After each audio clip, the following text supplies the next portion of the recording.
ending a 27-month streak of unemployment below 4%. President Biden has for the first time publicly apologized to Ukrainian President Volodymyr Zelensky for a months-long holdup in American military assistance that resulted in Russia making battlefield gains. Mr. Biden insists America stand by Ukraine. Former President Donald Trump says he plans to lower inflation if elected in November. We're going to get rid of inflation, and we're going to bring that number down, not just where you don't have inflation. We're going to bring those costs down, because it's the biggest thing I hear is people going out to the grocery store. They make the same amount of money, but they can buy half of the product. They buy half. Mr. Trump participated in a town hall event in Phoenix yesterday. Like Ronald Reagan before him, President Biden today looks to capture the magic of the Pointe du Hoc story. President Joe Biden will speak from Pointe du Hoc, marking his second trip to the Normandy coast during his visit to France for the 80th anniversary of D-Day. The cliffs of Pointe du Hoc were scaled by Army Rangers during the invasion, and the mission became legendary over the years. It was memorialized by President Ronald Reagan in 1984, when he paid tribute to the boys of Pointe du Hoc. Biden plans to use the site to rally Americans in defense of democracy. I'm Charles de Ledesma. On Wall Street, Dow futures are off by 141 points. NASDAQ futures are down by nearly 68. More on these stories at townhall.com.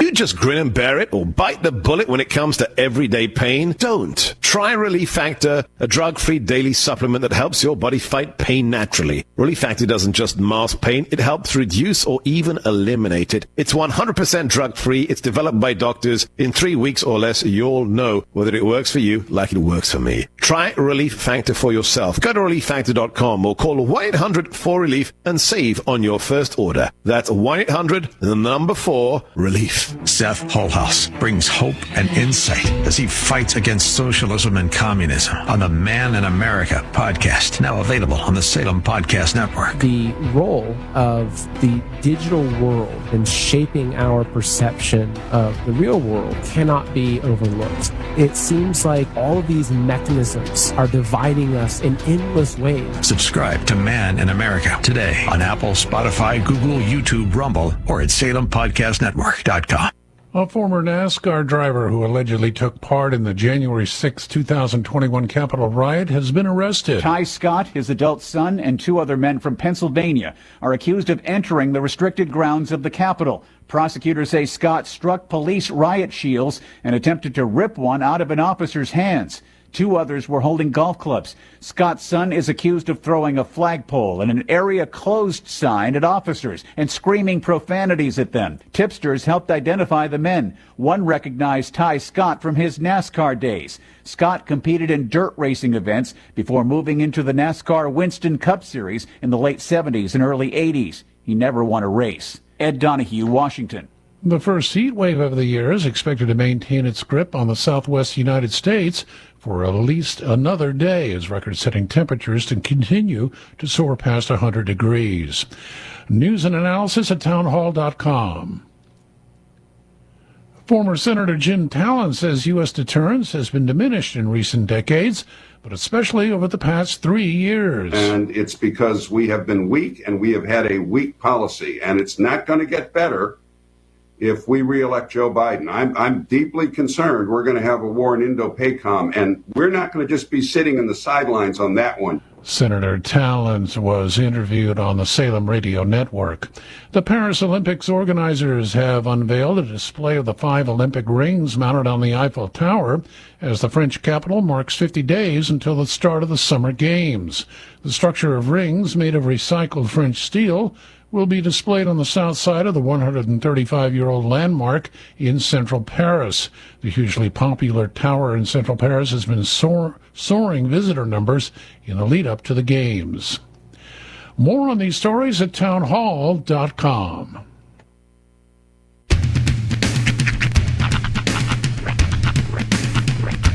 What in the wide, wide world of sports is going on here?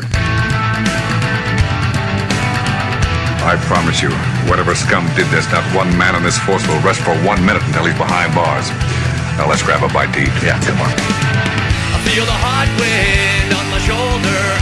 and the touch of a world that is older. I hit the switch and check the number.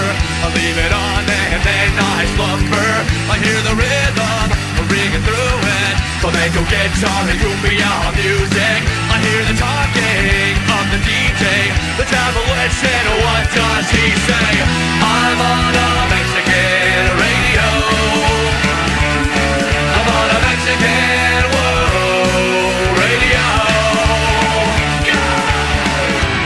Broadcasting live from high atop the J.P. White Building in downtown Roswell, New Mexico.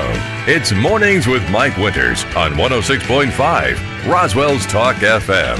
Is that what I sound like when I talk?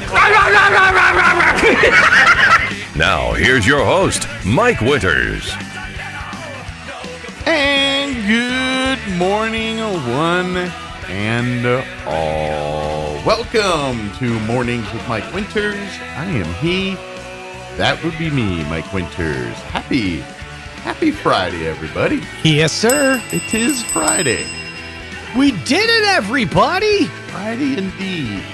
Yep. One more week of summer down. That's right. Scratch it off the wall. All you teachers out there. And the last day of camp convention. It is. How's Hunter's week been so far? You know, he had one less than stellar day. Okay. But otherwise, I mean, every time I've talked to the instructors, talked to the assistants, he's wildly popular. He's made a bunch of new friends. Nice. He's just had an absolute blast learning about. Is he a ladies' man? He is, but he's also sort of in that I just want to be in the boys club phase. I got you. Like, we'll go to the park and it's actually kind of funny to watch from afar because like a little girl will run over and start playing with Hunter, and then it's time for them to leave. And then another little girl will run over and start playing with Hunter, and he does tend to attract that. But yeah, he's very much just like, I want to go play with the boys. Right.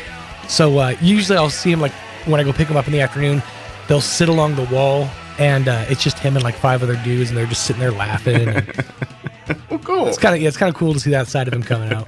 Yeah, getting his cliques and friends. And kind of shaping into his personality a little bit. How's he enjoyed it? Like, it's been stories at night from him. He's loved it. I mean, everything he's been telling us all about how, lightning is attracted to ions and why metal attracts lightning and how to be grounded.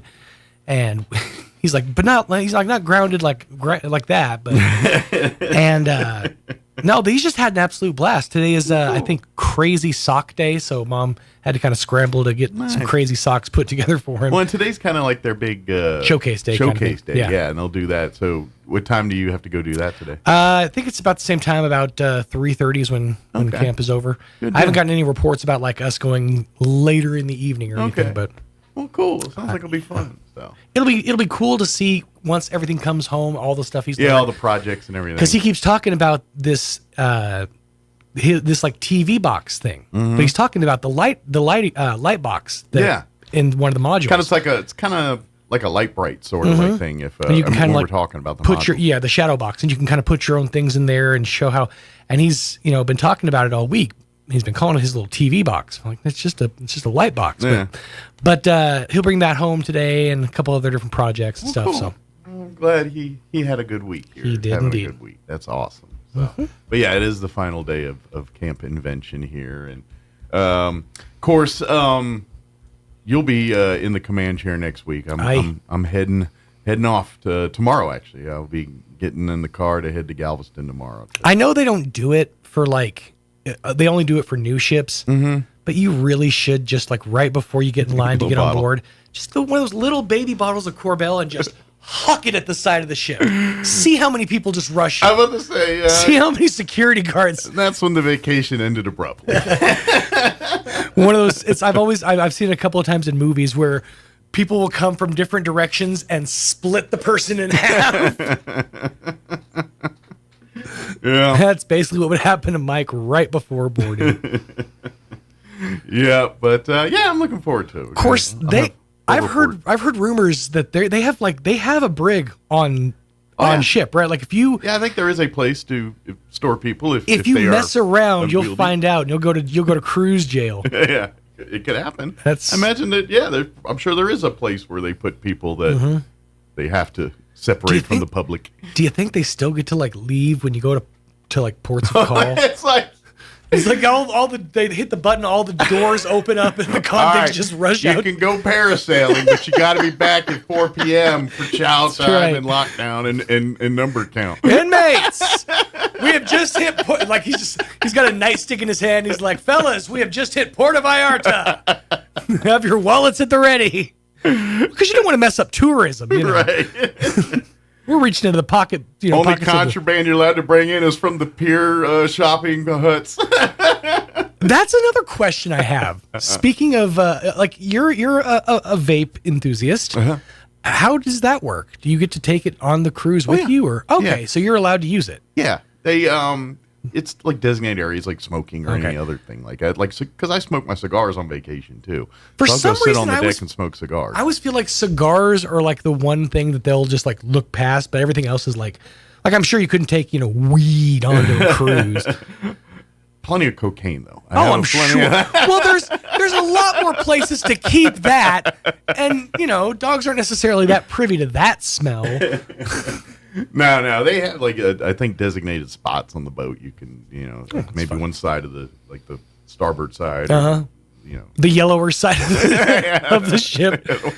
Yeah, just follow the Weezers. Dude, that was the interesting part about walking through Vegas is you could find the designated smoking areas based on the color of the carpet. It was a lot darker in those rooms. Yeah, and see, that's different too, because now it's been a few years since I've been to Vegas, but Vegas was you just smoked. Mm-hmm. You know what I mean? Just wherever it was. Yeah. Now they've got designated. I mean, certain casinos, it's open floor, but Circus, I'm sure you can smoke anywhere you want to. You could smoke crack in the middle of the baccarat table if you wanted to in Circus. Nobody's going to notice. Right. But you're the only one in there. You and 3 other shady people. It is sort of like a relic of a bygone era. If you're ever on the road, you go on 40, you stop off at a Grandy's for lunch or something. And you see that, I've only seen this a couple of times nowadays because everybody else is renovated. But you see that one room that's glassed off over in the corner. That was the smoking section. Right. It's kind of like airports back in the day. I don't even know if that's the thing, but when they started making smoking areas in airports, and it looked like a zoo exhibit. You drive by, it's just a cloud of smoke as you walk by, and you see people chain smoking and pacing back and forth. You gotta imagine that chain smokers are the best gamblers. I mean, they're gambling with their lives every day. Of course, they're gonna risk it all on the one-armed bandits. Absolutely, in the airport. So, general plans for the cruise. Now, I know you're gonna go to different ports of call. What are your bucket list items you have to scratch off while you're on the ship? I gotta try the ice skate rink just to say I ice skated in an ocean. You're not much of a gambler, are you? I a little bit. I'll go in there and play a little bit, but I won't be in there for hours. You're more. I'm going to assume you're more like I'll go in there with slot machines than table games, right? Yeah, or I'll play blackjack if I play a table game. But generally, I'll walk in and be like, I got $40 or whatever it is, and once it's gone, I'm out. That's usually what I do. I'm not big on table games or anything, but I will always walk by the Keno room just to see if there's one old man in there. Because I'm going to recreate Vegas Vacation. I won the money. The money is mine. I'm going to recreate Vegas Vacation, by God. Which role, the Griswolds or the old man? Oh, I hope not to die in there. Okay. As long as I get to it before the vacuum does. I think. In all fairness, I don't think he really died. Didn't he wink as they were carrying him off? If I remember right, when they were. He winked before he'd passed out.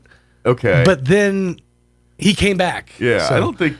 I'm not sure. I don't think he really died. I think it was all. I think I need to go back and rewatch that movie with adult sensibilities. I think they played it like he was helping him out, but I don't. Maybe I believe I have that on DVD. Oh, it's gonna be a fun weekend. Yes. Oh, my wife's gonna come by to tell you all the rules for taking care of the cats. Yeah. The rules. The rules. The rules for the favor that I'm doing for you. Don't worry, I'll take my shoes off before I enter. I'll stay off the upholstery. No, I'm just kidding. But, I do shed a lot. I will say that. But she just want to make sure you got all your information. Yeah, of course. It's the one thing is I always forget the code. That's the one thing I'm gonna need to get from y'all You know, and that's probably for the best that I forget that. Yeah, probably. That means you guys don't have to change it much. Why does things keep missing? I don't know. It's very specific things too. It's like just this one kind of cereal. Yeah. And then like Mike's left shoes. And I keep, just sitting at home like. And I haven't bought butter in years. It keeps just keeping butter in the fridge. It just shows up. I'm doing the same thing for my buddy Misty. Her and her family have gone out of town. Man, you're kind of the pet wrangler this I'm the week here, designated cat whisperer. But I've also started using her home as a home base on this side of town. Mm-hmm. So like if I don't want to go all the way home, I need to leave something where it won't be out in the sun all day. Just drop it off at Misty's. I got a couple ends of town to work on that. That's right. South end, north end. Yeah. Mm-hmm. It's really just safe houses. That's all. I'm accumulating a series of safe houses. That's right. Oh man. But yeah, I'll give a full report when we get back on. But yeah, the ice skating thing, I definitely like I said, I'm looking forward to the dolphin thing. We've never done that before, so do that. And if you can, try to smuggle off, like maybe the last day, because I want it to be kind of fresh. Try to smuggle off the boat a serving of donkey sauce. Donkey sauce? Because you said there's Guy Fieri restaurants on deck, right? There is no. It's Jamie Oliver. Oh, that's less cool. Yeah, okay. Guy Fieri's on Carnival. Oh, okay. Well, actually, that makes a lot more sense. I heard somebody say Carnival is the Spirit Airlines of the sea. Yeah, they had like a burger joint on their chain. Well, then I guess I'll joint. have to smuggle my own donkey sauce. Yeah. The famous celebrity chef is Jamie Oliver. Okay. on that one. Oh, that just means all your crap's gonna be healthy. Yeah, no. Well, he's only got one restaurant. It's He does an Italian like restaurant. Radicchio. And I saw the menu, and I don't think it's that healthy. But it's all pasta. Yeah, Jamie Oliver's just known to be like the fresher guy. Yeah, I know. He's the chicken nugget guy and all that with the kids. And he had that show where he went to West Virginia and like changed their whole school lunch menu or something. Yeah, I remember that one. Yeah, he's largely hated in the culinary world. Yeah. Why? Because he looks down upon other chefs for not using like the freshest ingredients or like stuff that they pick themselves. Oh, okay. He's everybody has that ability. He's a chef snob. Okay, whatever. Let me go back to the back 40 and pick some lettuce for this. He's Joel McHale in season 1 of The Bear.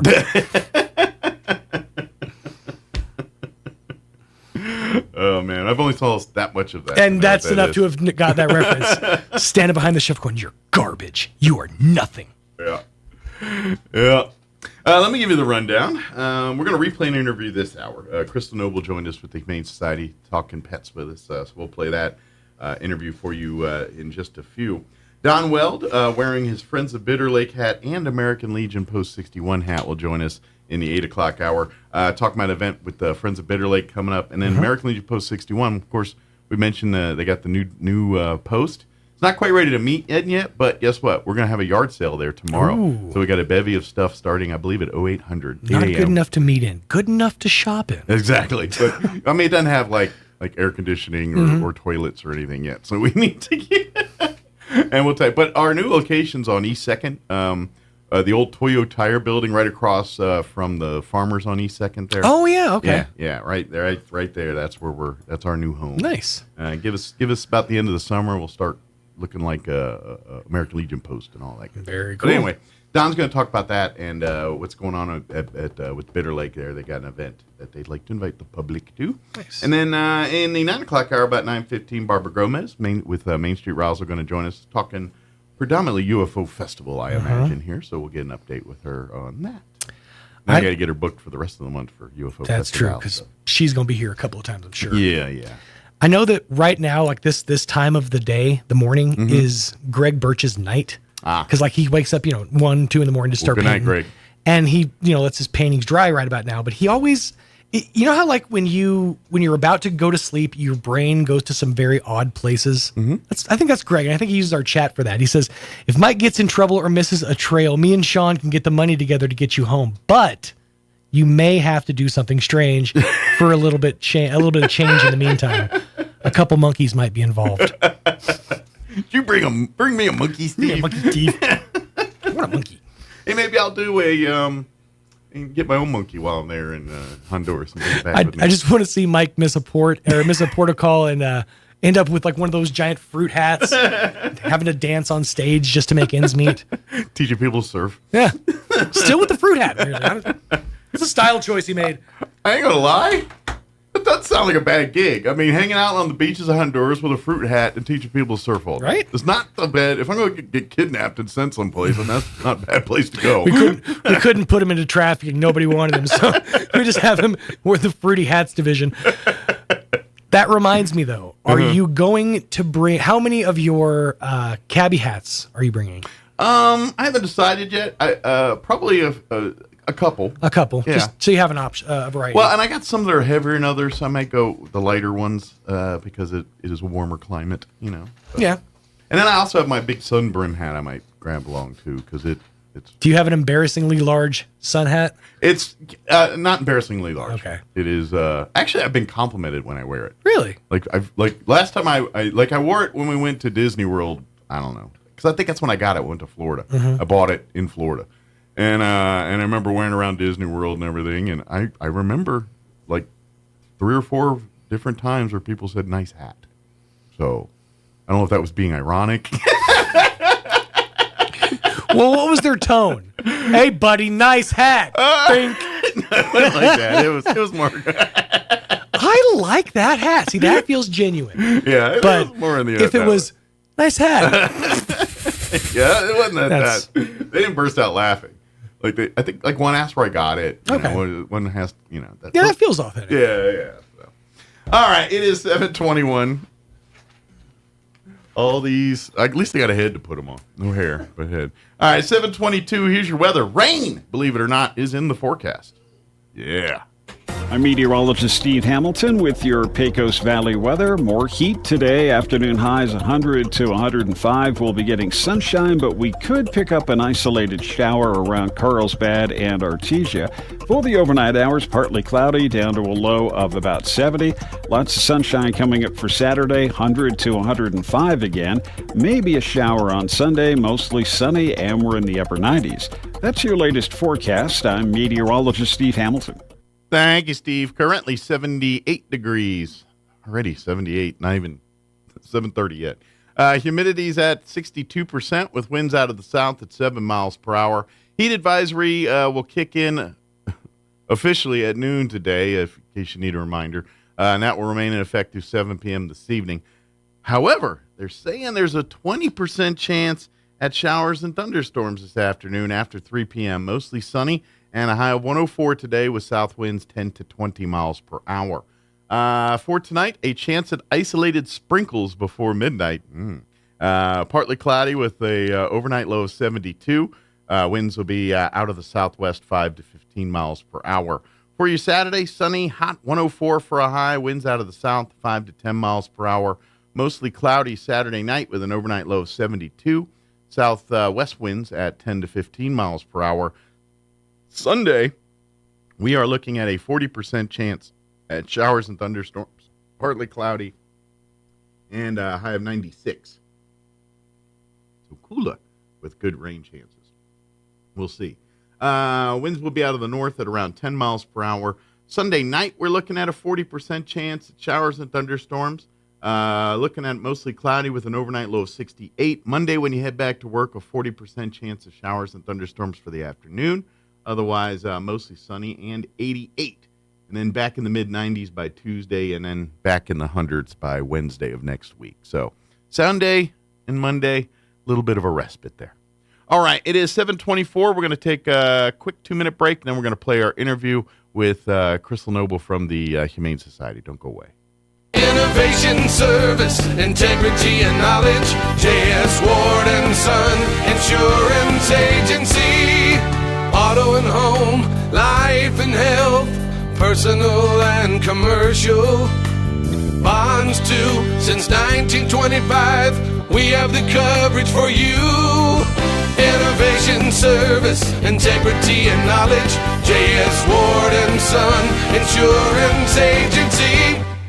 The beginning of Luke 15 reads like this. Now the tax collectors and sinners were all gathered around to hear Jesus. But the Pharisees and teachers of the law muttered, This man welcomes sinners and eats with them. Then Jesus told them this parable. Suppose one of you has 100 sheep and loses one of them. Does he leave the 99 in the open country and go after the lost sheep until he finds it? That story seems ridiculous when you read it first. If the 99 are safe, why leave them and go traipsing after one? We should protect the majority. Keep them all safe. What's one loss to save the 99? What's amazing is that God's logic is very different than humans. Jesus leaving the 99 to find the one seems illogical, irrational, and senseless, until that one is you. The story ends with this statement from Jesus. I tell you that in the same way there will be more rejoicing in heaven over one sinner who repents than over the 99 righteous who did not need to. Are you the one that's wandered away? Come home, my friend. Jesus is searching for you. Join us at the Country Club Road Church of Christ for worship at 10 a.m. on Sunday, located on the corner of Country Club and Washington in Roswell. Strong women need strong partners to help them lead their healthiest lives. At Artesia General Hospital, Dr. Scott Beard and nurse practitioner Lori Crockett deliver compassionate, holistic care to women at every age and stage. From routine checkups to diagnostic testing and specialty services like urogynecology, you can expect the most innovative, personalized care close to home. Learn more about women's services at Artesia General Hospital online at artesiageneral.com/women or by calling 575-736-8394. Many women's services are also offered in Carlsbad. Mulan has the highest kill count of any Disney character. When asked for comment, Buzz Lightyear responded, "To infinity and beyond." Here's Mike Winters. Joining us in studio. And good morning. It is 19 minutes after 9 o'clock, and joining us in studio this morning from the Roswell Humane Society, Crystal Noble back with us. Good morning. Good morning. How's life at the shelter this morning? Busy. Busy. Busy good. Or busy? Busy good. Good. Good. Maybe So people looking to make additions to the family this summer? Is it time to come by? Yes, but not in Roswell, New Mexico. Ah. So I have arranged for some of our animals to be flown to Casper, Wyoming's Humane Society. Oh, they need a need of animals right now? Small dogs. Oh, okay. And some big dogs. So we are having the vet come to do rabies and health certificates and get them ready. So tomorrow I can make the long journey to Abilene. Are you driving to Casper, Wyoming? No. Just to Abilene? Just to Abilene. Okay. Oh, God. So they're kind of doing a chain where someone will meet you in Abilene and take them. They're flying. Oh, okay. Driving them to the airport. Oh, they have like the volunteer. Dog is my co-pilot. Okay. Where all they do is they transport dogs across the United this is States. volunteers that are pilots and stuff that they volunteer and donate their time and resources to fly some of these animals to other parts of the country to find homes. Yeah, it's a great organization. It really is. And so we finally have made a connection with them. So we're getting some of our doggies to go to a cooler place. Nice. Good They're escaping the heat. Yeah. And of course they're staying in the open country and not exactly Wyoming's not. You know what I mean? It's pretty open and desolate like parts of New Mexico is. So, well, hopefully it'll be cooler there. It should be. Yeah. So if we got any they happen to show up here every once in a while, but I don't know why. But if you got any Siberian Huskies in the mix, let's send them up north. Well, and what's really weird is I was talking to the gentleman, and he said that, because I told him, I was like, do you guys do well with Huskies? And he's like, no. He goes, that is like the one breed we have the hardest time placing. Really? I was like, and you have the weather for it? And he goes, we do. Yeah, compared to us, for sure. No. He said that, the climate is better for them, but they're just not popular up there. Yeah. Well, they're working animals. You gotta dedicate like that. They gotta run. They gotta have room. They're bred to well. You see the Iditarod races and all. That's what these animals are bred to do is be transport and be to survive that tundra-like atmosphere up there. So, they're not built to be lounging around in hot weather. That's just not what they do. My husband says he's going to Wyoming too. So yes, he is going with me to drive them. Oh, okay. But we're not going to Wyoming. Oh, you might get on the plane. Right. He might be like, zip tie me in one of those dog crates. Yeah, just put me in that crate there next to. Tell you what. He's all, I'll fit. It's a 5-hour flight. I'll fit in with the Husky. Right? I'll just blend in. I can bark. Yeah, you just get in under the fur. You never know. All he's got to do is just brush a husky for a couple of minutes and then just lay the hair on him. Yeah, part a little nook to climb into, and then you're good to go. But that is great that many animals are going to be getting homes up north here. So that's a good thing. 3 out of the ones that are scheduled to go already have potential adopters waiting for them. And I imagine a few of these furry friends have been there 6+ months or more. Yes. Some, you've even had a few that been there a year or more. I still have Sapphire, who's been there over a year. And that's too long for any animal to be at. It really is, and the rescue group in Casper, Wyoming, is their humane society, and so they are working to help me find another resource for larger breed dogs that have been in the shelter for a long time and need a little bit more help in getting placements. So they're also working on helping us get that kind of connection. Yeah, most people, like when families go to adopt pets and things, they generally want puppies or kittens or something, and it makes sense. Obviously, you want something young, so you have it for the next 15, 18, depending on the life of the dog's years. And so the dogs that are 7, 8 years old that are great dogs, they're just not young. They have trouble getting adopted because people, and I get it. You're like, I only got this animal for maybe 5, 6, 8 years. I mean, what, I'm going to get invested and then love, and then I'm going to lose it. And I get you. It's some of the hardest things I've ever done in my life are dealing with putting down or dealing with the end of life with animals. And it sucks. But think of it in those terms. This dog, if you can provide 5 to 8, 10 years of awesome life, how cool is that? As opposed to that dog who, and usually in cases like this, it's something like the owner dies and the rest of the family can't take over the animal anymore. It's something like especially dogs that have been are older like that. It's usually a scenario where the family, for whatever reason, can't take care of the pet anymore. So it's kind of used to having a home life and things, and now it gets put in shelter life, and no one wants to adopt it because it's an 8-year-old puppy or dog. And they're all puppies. Yeah, they're all puppies. They're all puppies. And so, but that dog is an amazing companion, and somebody that is willing to give it, if it's got 5 years, 10 years, whatever it's got left, to give it that quality of life that it had before.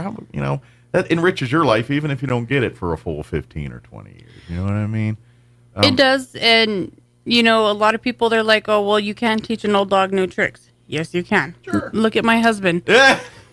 They Love learn you. your routine. Okay, if you're trying to teach them to fetch and roll over You can still teach an old dog new tricks. It doesn't matter. You just have to learn their ways and then learn how to communicate to them. And they will learn your ways too. Right. Especially bigger dogs that are kind of companion type dogs. They're going to find your routine and adjust. They will do that. They will. If you get up at 2 a.m. to do, guess what? They're going to be there at 2 a.m. with you to do that. That's whatever your routine is, the animal will find its way to kind of sink in with your schedule a little bit. That's what they do. Especially, and the beauty of it too is, you get a 6, 7-year-old dog, they don't have to worry about the potty training issues. They're generally calmer. They're kind of out of that puppy chewing, full of gnawing, energy and chewing on everything, destroying stage. So that's why we always say kind of, when we do find pets that are, middle-aged or something like that, that's where we say maybe a single person or a person that's older but still capable of taking care of themselves might be a good companion for them. Someone who's not full of energy and going to make them run, but might force them to get physical. It's like, I got to take the dog out for a walk. Now it's going to kind of force your senior to go walking for a little bit. We had an older lady not so long ago, and she wasn't meaning older, but she wasn't young. Sure. And so she came in and she told me, she goes, I've been without a dog for 3 months. She goes, I've never been without a dog my entire life. She said, and I've gained 15 pounds since I have not had a dog in my life. Because she hasn't walked or done things that the dog kept her She goes, I vibrant. did not realize how much up and down and movement I did when I had a dog. She goes, I need a dog because I need to lose 15 pounds. But yeah, you she don't goes, realize. Then keep it off. And so it might be a good thing for certain family members to do. So please, like right now, fortunately, we could find some homes for some of these. But you know what? I still have more. We Trust have me, more. I do have other dogs. And you know what? That's she's unloading these cages. But give it a week or two, they'll all be right back full. I have 36 dogs waiting to come into the shelter as we speak. Yeah. So once I have these dogs out, and then the dogs in quarantine can move out into general population, I will be bringing in more so they can go through their quarantine process and then start. This is what we over talk again. about when we say this town has a pet overpopulation. And this is why problem. we are, reaching out to other states and rescue organizations for help, is We are because an exporter of pets. pretty much we are. Yeah. We're like the entire United States And to be supply. honest, we've gotten to a point where some of the closer resources we've saturated already. We You know have. what I mean? And now we're going to places like Wyoming because, Albuquerque and everyone. No, we're good. We got enough pets now. Cruces, these bigger places that are a little closer, we've already saturated their markets. And So, Lubbock, they're just as full as, other places, and they're a larger place as well. So yeah. when little old Roswell can populate multiple states, we have a problem, and the problem lies within the community. We gotta do it need to fix ourselves, it. We need to fix the overbreeding, spay and neuter our pets, and be responsible, because it's not these animals' fault that, they're being brought into the world. We are the ones who make the decision in how to fix it and stop the problem. Well, and this is something that you and I, and when we talk, that's why we talk about being a pet owner is a full-time responsibility. It's really no different than raising a child. Maybe the end games and end results are a little bit different, but how you treat it, how you pay for it, how you provide for it is all the same. It really is. So, you have dog obedience classes, so therefore you have doggy college. Yeah. You still have things that you have to do for your animals to take care of them properly. It's a life, like anything else. It You is. have to take care of it. And as they get older, their needs are going to change. Just like, kids, when they're toddlers, they're in diapers, Pampers, pull-ups.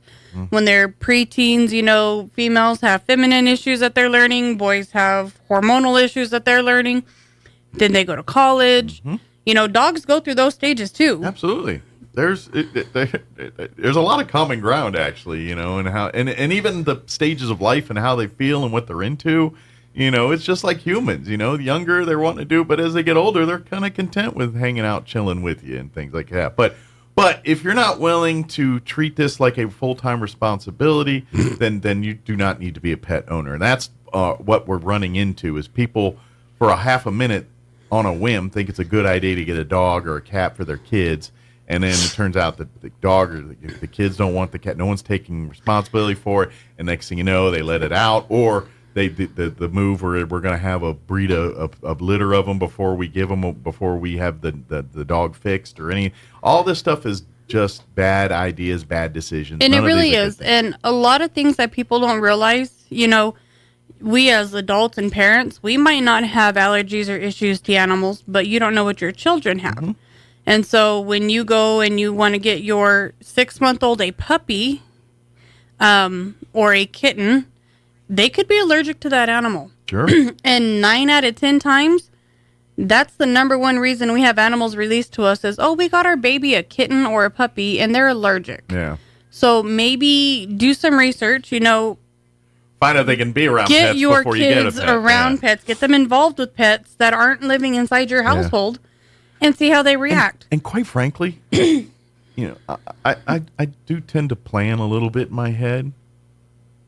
If you're living in a household with a baby or a 6-month-old child, You don't need a puppy or a kitten. maybe that's not the best time to be introducing a brand new puppy or kitten to the household, because quite frankly, they devote a lot of time and attention. Don't eat this, keep them here. This is something you've got to do to train that pet. And if you're already kind of doing that with a baby right now, maybe you ought to wait till the kid's a little bit more independent before you bring a puppy or a kitten into that mix there. Just for your own sanity. Right.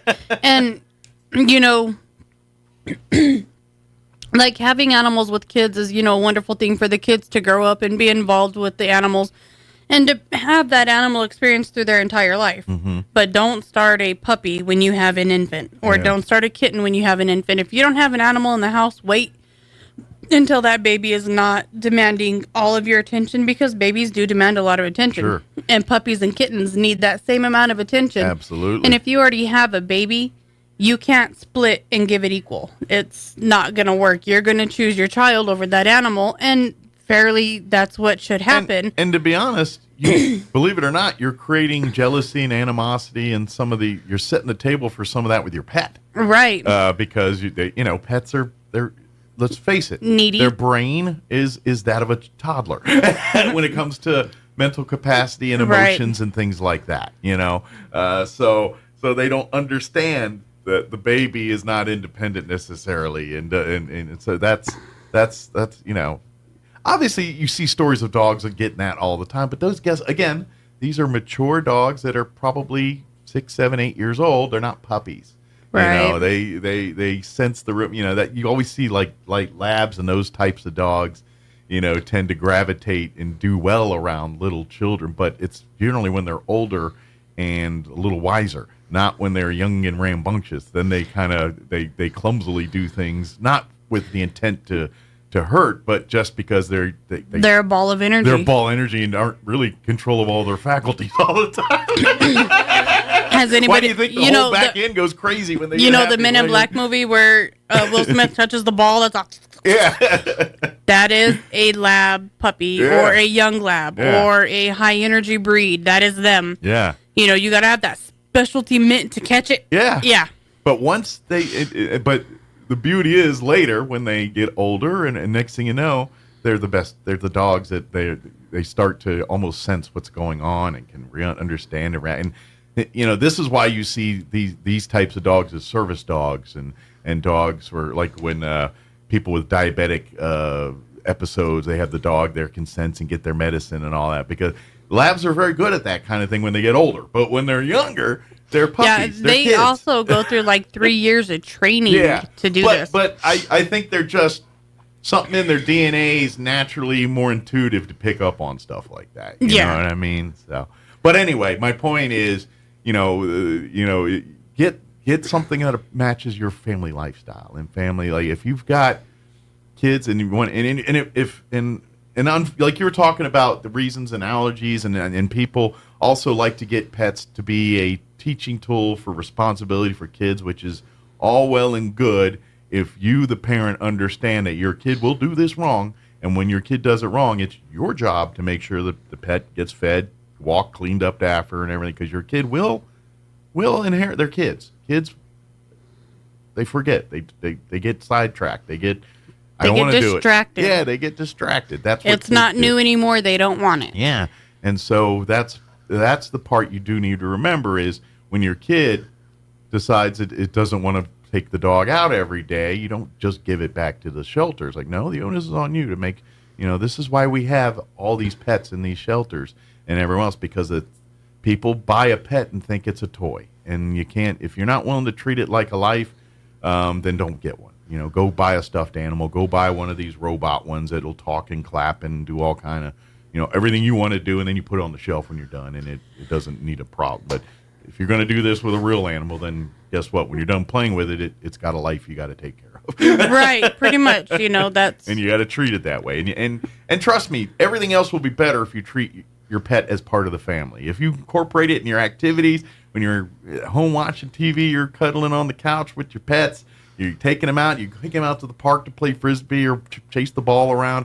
All those interactions with your pet will make that relationship better. That's how you build the relationship. And then when the dog is 5, 6, 7 years old, and you see those videos of people joined at their hips and they ride bikes, and the cat or the dog jumps up on their lap and rides with them, puts a little helmet on. That's because they hang out with those pets 24/7, and they're partners in crime on many things. Yes. And the pets pick up on that kind of stuff, and pets will do that if you incorporate them in your life like that. That's just what they do. So.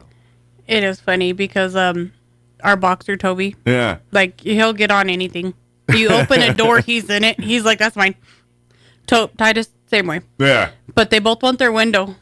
And it's funny because Toby's sitting down and he's got his head out the window, and Titus is sitting down and he's got his head out over Toby. Nice. So there's like that much of a gap. It's like that cartoon thing when everyone looks around the door and there's like 6 of you and there's like 6 heads popping up the door. Yes.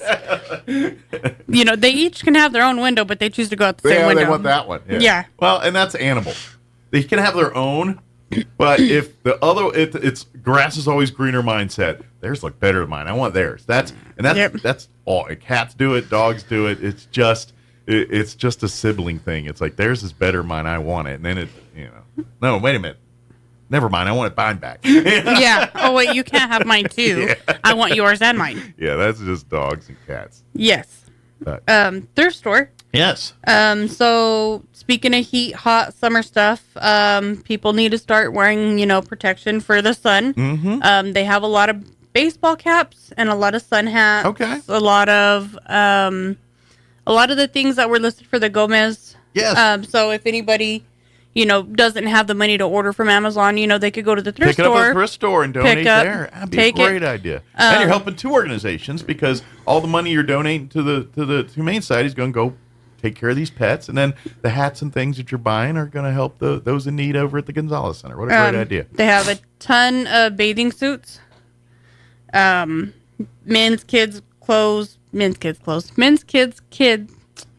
women's, and kids. There you go. Jesus. Gotta put them commas in. I need more coffee. If people are starting to plan for camping, for vacation, for the summer, they have a lot of cookware for camping. Great.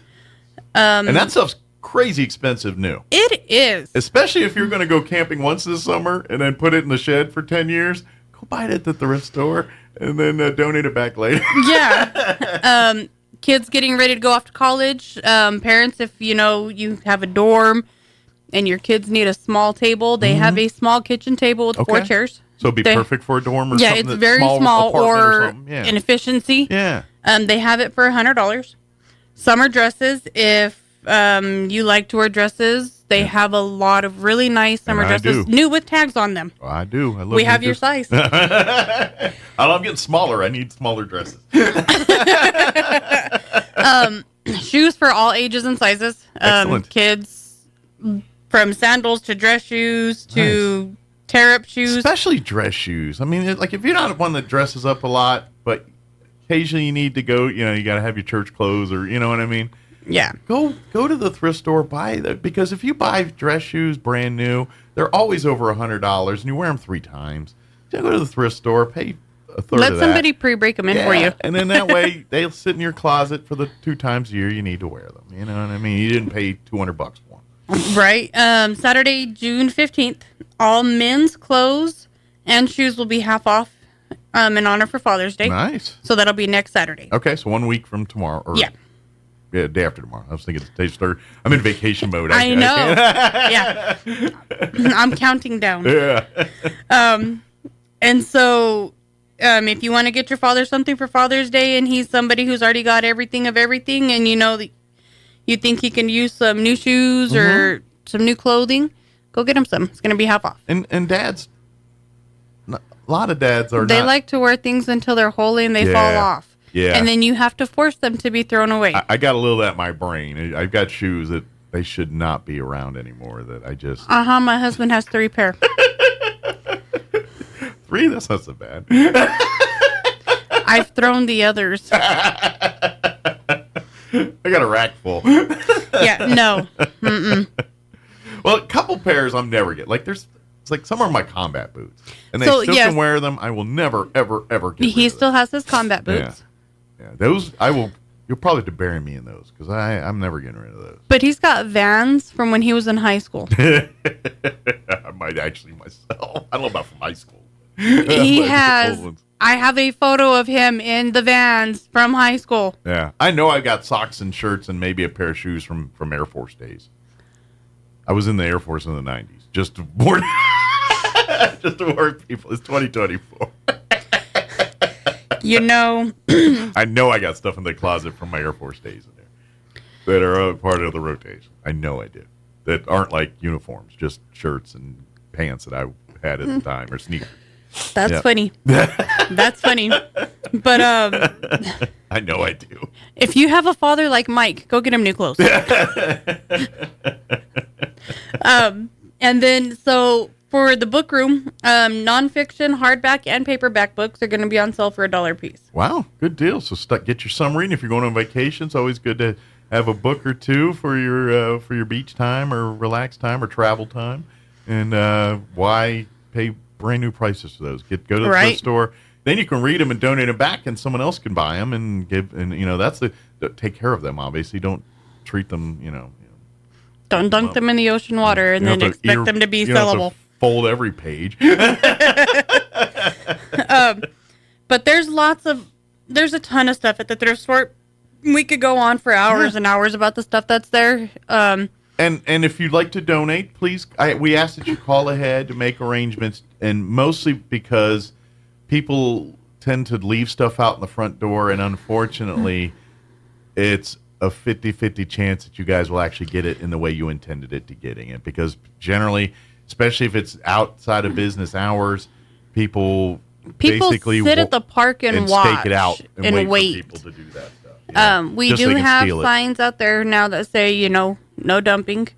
So if it is trash and it is not sellable items, we do have surveillance cameras. And if it is stuff that was dumped that is trash, we will get license plate numbers and we will make reports with the police. Yeah. It's just because it it's costs you costing us money You're actually to hauling costing it the off. Humane Society more money than and some folks, it's you're just trying to be good and make donations and things. And unfortunately, too, it'd be one thing if they just stole it, they ransack it and throw it all over the place, and so they'll take the two things they wanted and leave the rest just strewn all over the place. And by the way, that's lucky if they do, because sometimes they'll break the cameras or try to break things that they think are going to get them incriminated. So, and guess what? They have to repair to replace or fix every single time that happens. And unfortunately, that happens almost on a weekly basis at this point. It's not even a, once every great while thing. It's almost every day, every week. We can, as soon as we leave, we can look at our surveillance cameras from our phones, and not even 10 minutes after we're gone, somebody's there rummaging, trying to see if there's anything that they can take. Mm-hmm. Yeah, it's unfortunate, but so for that reason, we ask, call, and be honest, if it's big stuff, if they can handle it, they'll come and get it. Furniture, they'll make arrangements to get picked up from you and all that. But please work with the Humane Society staff on those donations and things. That way, we can maximize your good intentions the best. So the thrift store is open Wednesday through Saturday, but there is thrift store staff there on Tuesday sorting and cleaning, restocking. So if you need to make a donation on Tuesdays, they are there as well. That might be a good day to talk to them, because they're not necessarily running the store. They're just getting it ready for Wednesday. Yes. Gotcha. So if you need to make donations or you want to schedule a pickup, they can do them Tuesday through Saturday, weather permitting, obviously. Sure.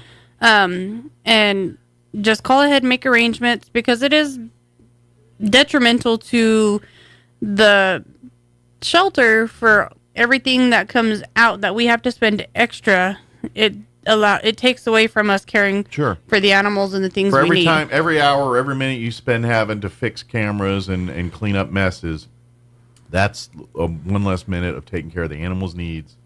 And because the workers and volunteers that come to the Humane Society don't just go there and stand around and stare at the walls for 8 hours and come home. No. Those animals need constant care and need. Whether it's cleaning cages or feeding and cleaning out the litter boxes and all that, or being a human being with these animals and giving them love and treating them like the pets, the adorable pets that they are, and in their worst environment that many of them have probably been in for this in their lives, and so that's what they're doing and at the end of the day, that's what they're there for. They're there to get these animals ready to find their forever home, and so they need those humans in there loving on them and taking care of their needs and feeding them and cleaning them. And when you take it away, so they got to clean up the parking lot because it's strewn with old clothes and trash. Then they can't be in there taking care of what these animals need to get done. So that's, you really are. And by the way, you're costing money, because every time they got to take trash out to the landfill, it costs them money. So when you dump off your stuff and they got to take it out, they got to pay for that stuff. So it's that's why they're a little bit stringent on, donate. We love the donations, and thank you to people that make these donations, because it keeps the doors open. It truly really does.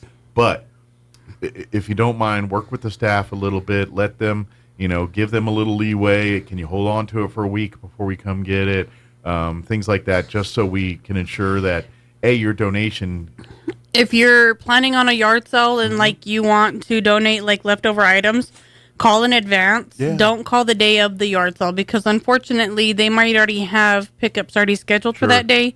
And it's Saturday. And There's not a lot be going able on to Saturday. Generally, integrate. yard sales are on Saturday. So, yeah. Yeah.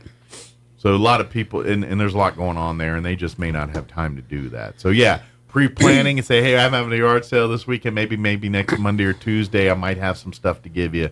Can we make arrangements to do that? I don't know yet. Depends on how much sells. They'll be happy to work with you. Yeah, just call, schedule ahead of time. Scheduling is the best thing. It makes it easier on both parties. Absolutely. To be able to get it done quickly, smoothly. And that way you get, but that you truly are making a difference here, because thank you so much for considering the Humane Society first. I mean, the fact that you took time to say, you know what, I've got some couches or I've got some clothing or whatever. I think the Humane Society, thank you for considering, because that's how this thing keeps going. But all we're asking is be a little patient, give us a little bit of working knowledge here, and help us so that we can maximize your donation and maximize the benefit for these animals in the shelter. Yes. That's all. At the end of the day, it's all for that, to make sure whatever's the best scenario for those cats and dogs in that shelter, that's the direction they're going to go in. So, because that's what we're here for. You know, if they're not here, there's no Humane Society. Pretty much, yeah. No animals, no shelter. Exactly. So, but that being said, if you're looking for shopping opportunities, please come down. Yes. Like I said, we got great deals on great stuff that would be great for dorms and apartments and things like that. And check back every week. Wednesday's new stuff day.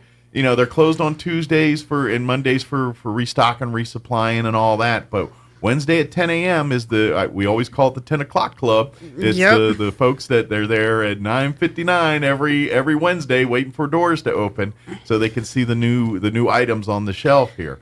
You don't have to be that vigilant. You can if you want to, but by all means, come back weekly and check out, because every week is a different experience in there. I walk over there sometimes 2-3 times in a day, you know, going over to talk to Camille or going over to get bedding for the animals or something.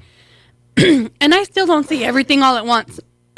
Terry will be like, hey, did you see this? And I'm like, no, I just walked right by that. I didn't see it.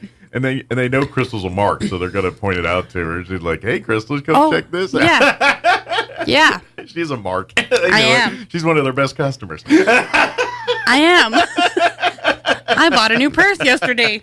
Right? I mean, hey, and by the way, I'm just saying, if you want to volunteer, there is perks to that. If you kind of have that thing and you volunteer, maybe you get first dibs on some person. I'm just saying. Yeah.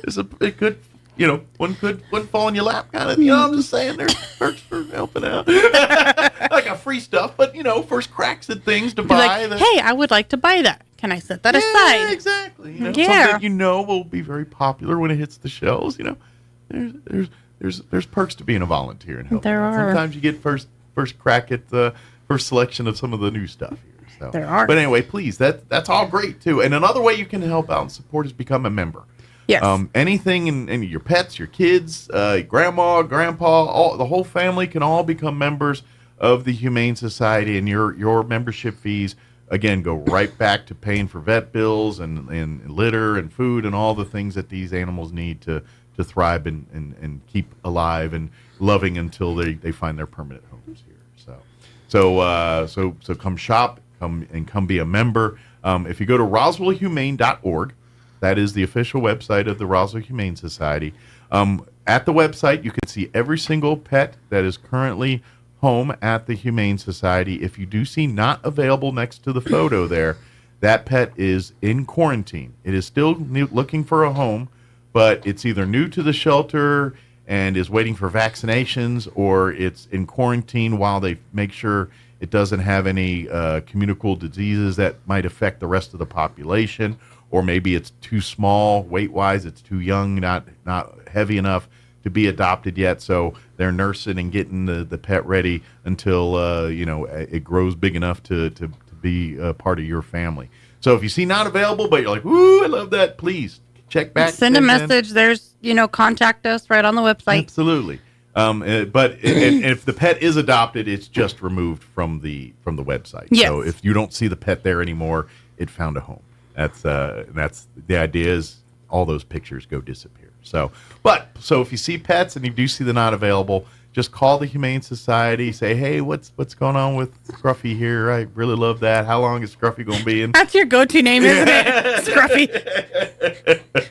Everybody's Scruffy. Everybody's Scruffy or Fido or whatever. But you know what I mean? It's so you can do all that. And to be honest, and we've said it before, this is an indicator to the staff that said, oh, this is probably like if you're calling every day checking in on this animal, odds are pretty good you're loving and this animal is going to go to a place that it will be well taken care of. And so those are great indicators. Now, and I always say, remember, there are different requirements to adopt from the Humane Society versus animal control. Humane Society will inspect your yards. If you do have a dog, they have to have a fenced-in yard with a place for water, shelter, the whole nine. Indoor access preferably, but making sure that cats have to be indoor cats. They cannot be alley cats or barn cats or any of that. Every single pet that is adopted out of the Humane Society or animal control will be microchipped before and sent to the vet of your choosing for spaying or neutering if the pet is not already spayed or neutered. But it'll go to a vet anyway to get microchipped. And rabies. Regardless whether you live in the city or the county or whatever, if you adopt a pet from within city limits, we have to abide by the ordinances that are the city of Roswell. And that ordinance states that every pet will be microchipped in the city. So regardless of where you live, if you adopt from the Humane Society or Animal Control, that pet will be chipped. So it's the law. Good deal. It is. Is there anything we forgot? No. So come to the thrift store, come this weekend, come shop, come support, come see the animals. Oh, so the shelter will be closed this Saturday. Okay. Because I will be... You'll be transporting to Abilene. Yeah. So the shelter will be closed this Saturday, but the thrift store will be open. Excellent. So come shop and come shop online for pets. And then if you find one that just warms the cockles of your heart, then you can come get them next week. Yep. Come see us. And trust me, keep involved. And don't forget too. I know we're on warmer months, so you really can't walk dogs. But if you've got time and want to volunteer and spend time with the dogs and cats inside in the. We're always looking for that. Always, the more interaction with these pets that humans have, the more adoptable they become, the more friendly they become, the more. So if you like to do that, call the Humane Society. We'll make arrangements for that. Or even if you want to walk some dogs, maybe we can do it at dark 30 or late in the day when the pavement's cooled down a little bit, or maybe Monday, that one day it's 86 and rainy. We can walk all the dogs. Very good. Thank you, Crystal, as always. And we'll see you here in a couple weeks. Yeah, have luck. Have fun on your vacation. Thank you. That's the plan. We hope to. So thank you. All right, it is 9:55. News off today.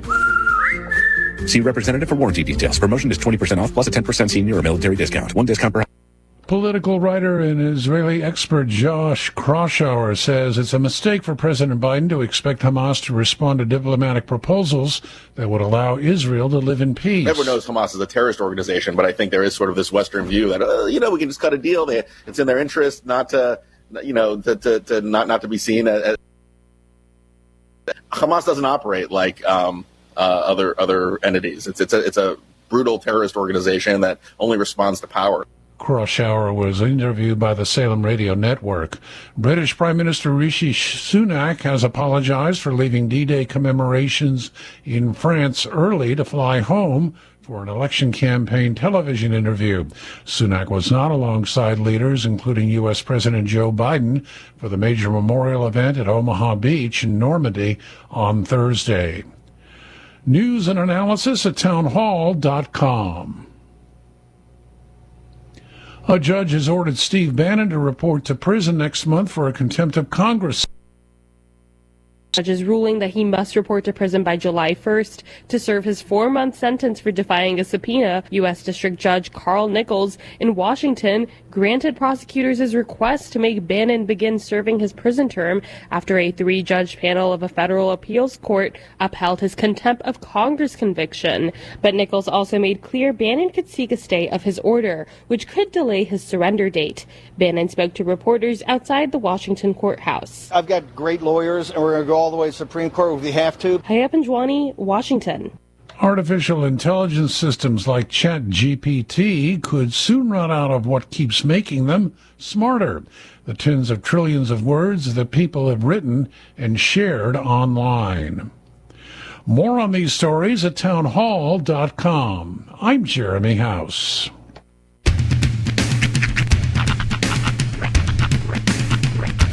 What in the wide, wide world of sports is going on here? I promise you, whatever scum did this, not one man in this force will rest for 1 minute until he's behind bars. Now let's grab a bite to eat. Yeah, come on. I feel the hot wind on my shoulder and the touch of a world that is older. I hit the switch and check the number. I leave it on and then I slumber. I hear the rhythm ringing through it. Flamenco guitar and cumbia music. I hear the talking of the DJ. The tabloid said, what does he say? I'm on a Mexican radio. I'm on a Mexican world radio. Broadcasting live from high atop the J.P. White Building in downtown Roswell, New Mexico. It's Mornings with Mike Winters on 106.5 Roswell's Talk FM. Is that what I sound like when I talk? Now, here's your host, Mike Winters. And good morning. It is 6 minutes after 8 o'clock. Welcome to hour number 2 of Mornings with Mike Winters, right here on 106.5 Roswell's Talk FM. Happy Friday. Yes. Tis Friday. We made it all the way here. It's going to be warm, but there's rain in the horizon. Maybe I need to check the old forecast for tomorrow, because my grand plan, and I can say this here because I know my kids don't listen, my grand plan is to go to the Artesia Aquatic Center tomorrow. I think tomorrow just me you're and the okay. kids. Like, we got chances of rain this afternoon, and then Sunday and Saturday night. But I think during the day tomorrow you're golden. Okay, cool. I'm gonna check and make sure, but yeah, I think you're golden. That's what the reports are saying. It's such a hassle to actually drive to a place and then have it just be closed the second you get there. Yeah, that's happened like at least a couple of times in the last month. Yeah, that's a bummer. Ooh, put the correct hours on your website. Yeah, maybe just call ahead next time. Yeah. No one answers. Maybe you're like, oh, maybe that's not accurate. Or they're busy. See? I mean, a lot of scenarios run through your head when nobody picks up. Call like 37 times. And eventually they'll be like, oh, I got to answer this annoying phone. What? It's like, well, here's the thing. I've been on both sides of that, though, where I will call the Sam's Club to call ahead for a pizza or something. Yeah. To the deli or the cafe, I think is what it's called. Yeah. And it'll ring 32 times and nobody will pick it up. And I'm like, why won't anybody? And then I'll be standing in line at said Sam's Club with 13 people behind me and one person in the back doing everything. And I'm like, oh, well, that makes sense. The Aquatic Center's not exactly Sam's Club. It's not. Luckily, they keep the Aquatic Centers a lot cleaner. And to be honest, this Sam's Club pizza is pretty popular. You know, a lot of people, the hot dogs, the pizza. I'm a fan of their ice cream.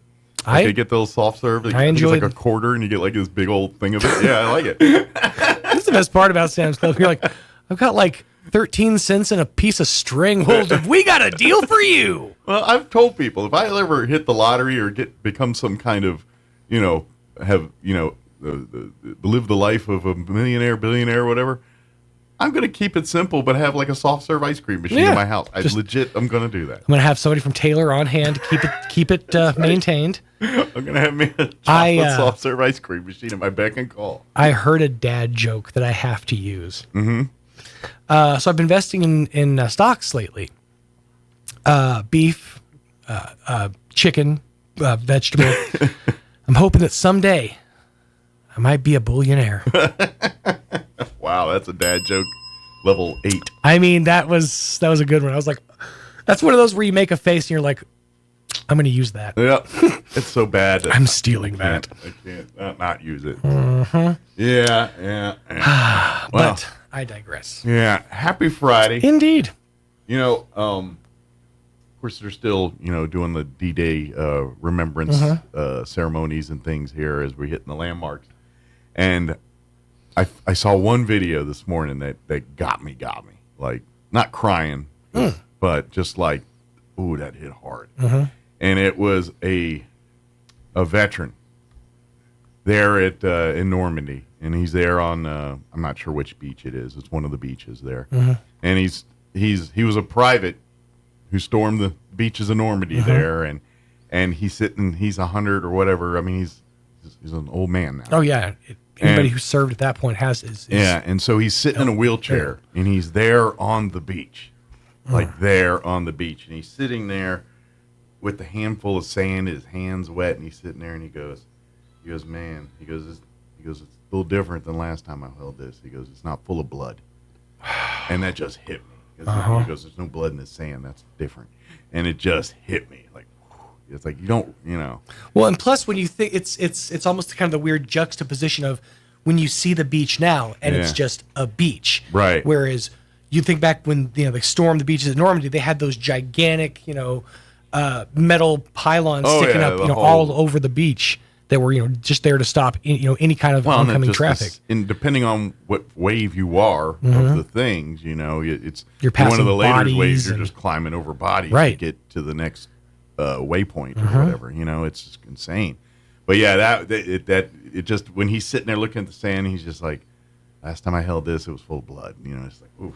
It just, oh man, those are the things that all the speeches and all the chest thumping and all that. Those are the moments you're like, this is why we're sitting here. Absolutely.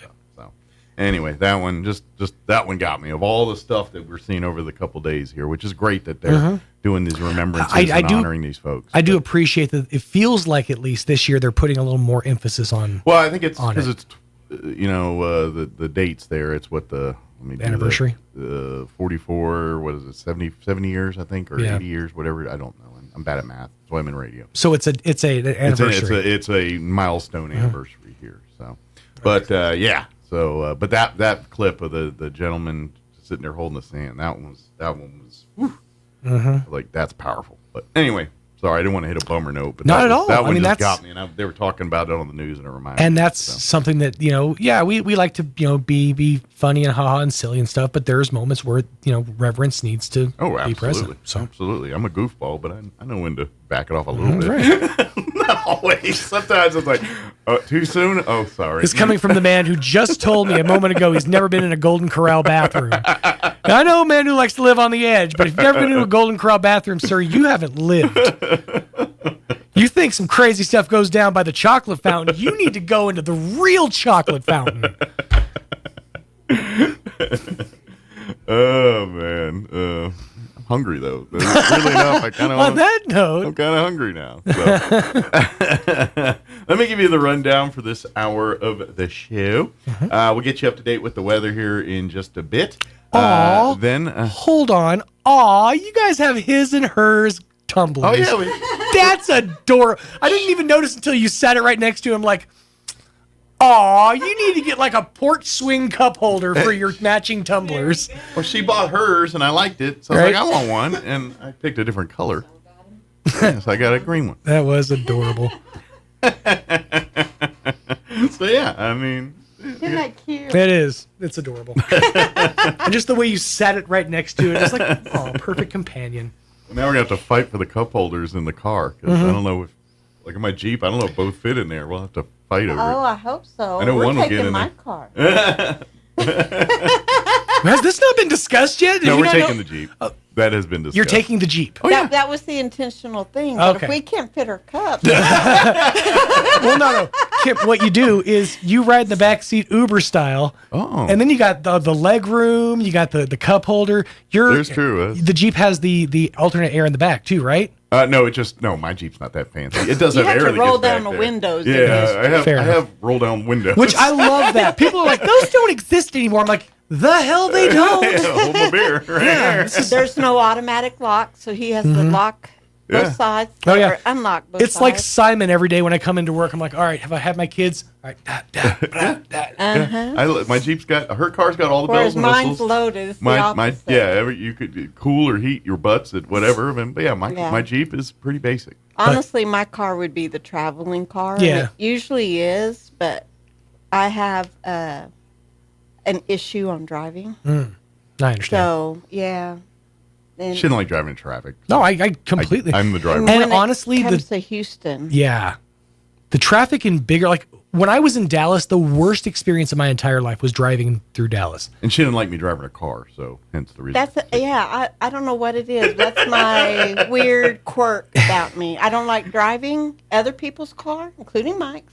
And I don't like people driving mine. Most people don't. I will say it was a big step that Ayana lets me drive her vehicle. Yeah. Oh, and I drive the bejesus out of that thing. I love her. She has a Renegade. Technically, It's fun to drive. she owns the Jeep as much as I own her car. I know, what I mean? Oh yeah. But y'all put a ring on it and stuff, you know. But I still make it his and hers, Yeah. and Like, technically, she got discounts on her car because I'm a veteran. yeah, we did use that rebate. So, I mean, it's no big deal. They're both our cars, but I don't drive her. I think I've driven her car twice, maybe the entire time she's owned that vehicle. So, And it was to bring it to her. So I apologize. I interrupted the rundown with your adorable cups. But yeah, well, and she actually when she was dealing with her stuff in El Paso, Oh yeah. she used to she would hang out in the back and sleep in the back while I would drive to. That was one time. That was when we left the hospital. I thought you did twice. No, Yeah, we left the that's twice. hospital. I was in front, Yeah. and I was all like, "Mike, I've got to lay down." Yeah, and so he she went in pulled the back over, and- and I got in the back. Yeah, so and we slept. back there and had the air and all that. Nice. Yeah. But yeah, again, I had to drive my Jeep because she wouldn't let me drive her car. And going through that experience, I realized how much control and things that I had to give up for a couple months. And I'm not that kind of person. And that's a hard thing to let go It of. is hard. You're a teacher. That's understandable. You put your hand up and gain. I didn't mean to put it up like this. You put your hand up and gain control of the class. So that's a hard Teachers thing are to. very, yeah. We're bossy. What can I say? I wasn't gonna say it. I was not gonna say it. It's true though. We can be bossy, and I'm not so much as some others, but some others like to get in other people's lanes. You know, kind of. It's like, whoa, hold on, get back in your lane. Yeah. Yeah, but cars nowadays, I mean, they have the lane assist thing where you can't even switch lanes without putting the blinker on. Yeah, they need one of those on them. I'm disengaged from this conversation. There's too many dangerous strings to pull. I'm not pulling. But overall, teachers are just wonderful. I'm not saying a word. But we do have. You did stay remarkably quiet for that entire segment. We do have a control thing. Just to. No, it's built in. It's understandable completely. So that was a hard 2 months. That was a really good lesson for me, even giving up on my driving, because I don't like being in a passenger seat. And here I was going to El Paso back and forth, and Mike having to take over and give him the reins and just close my mouth. Let go and let Mike. Let it go is my theme.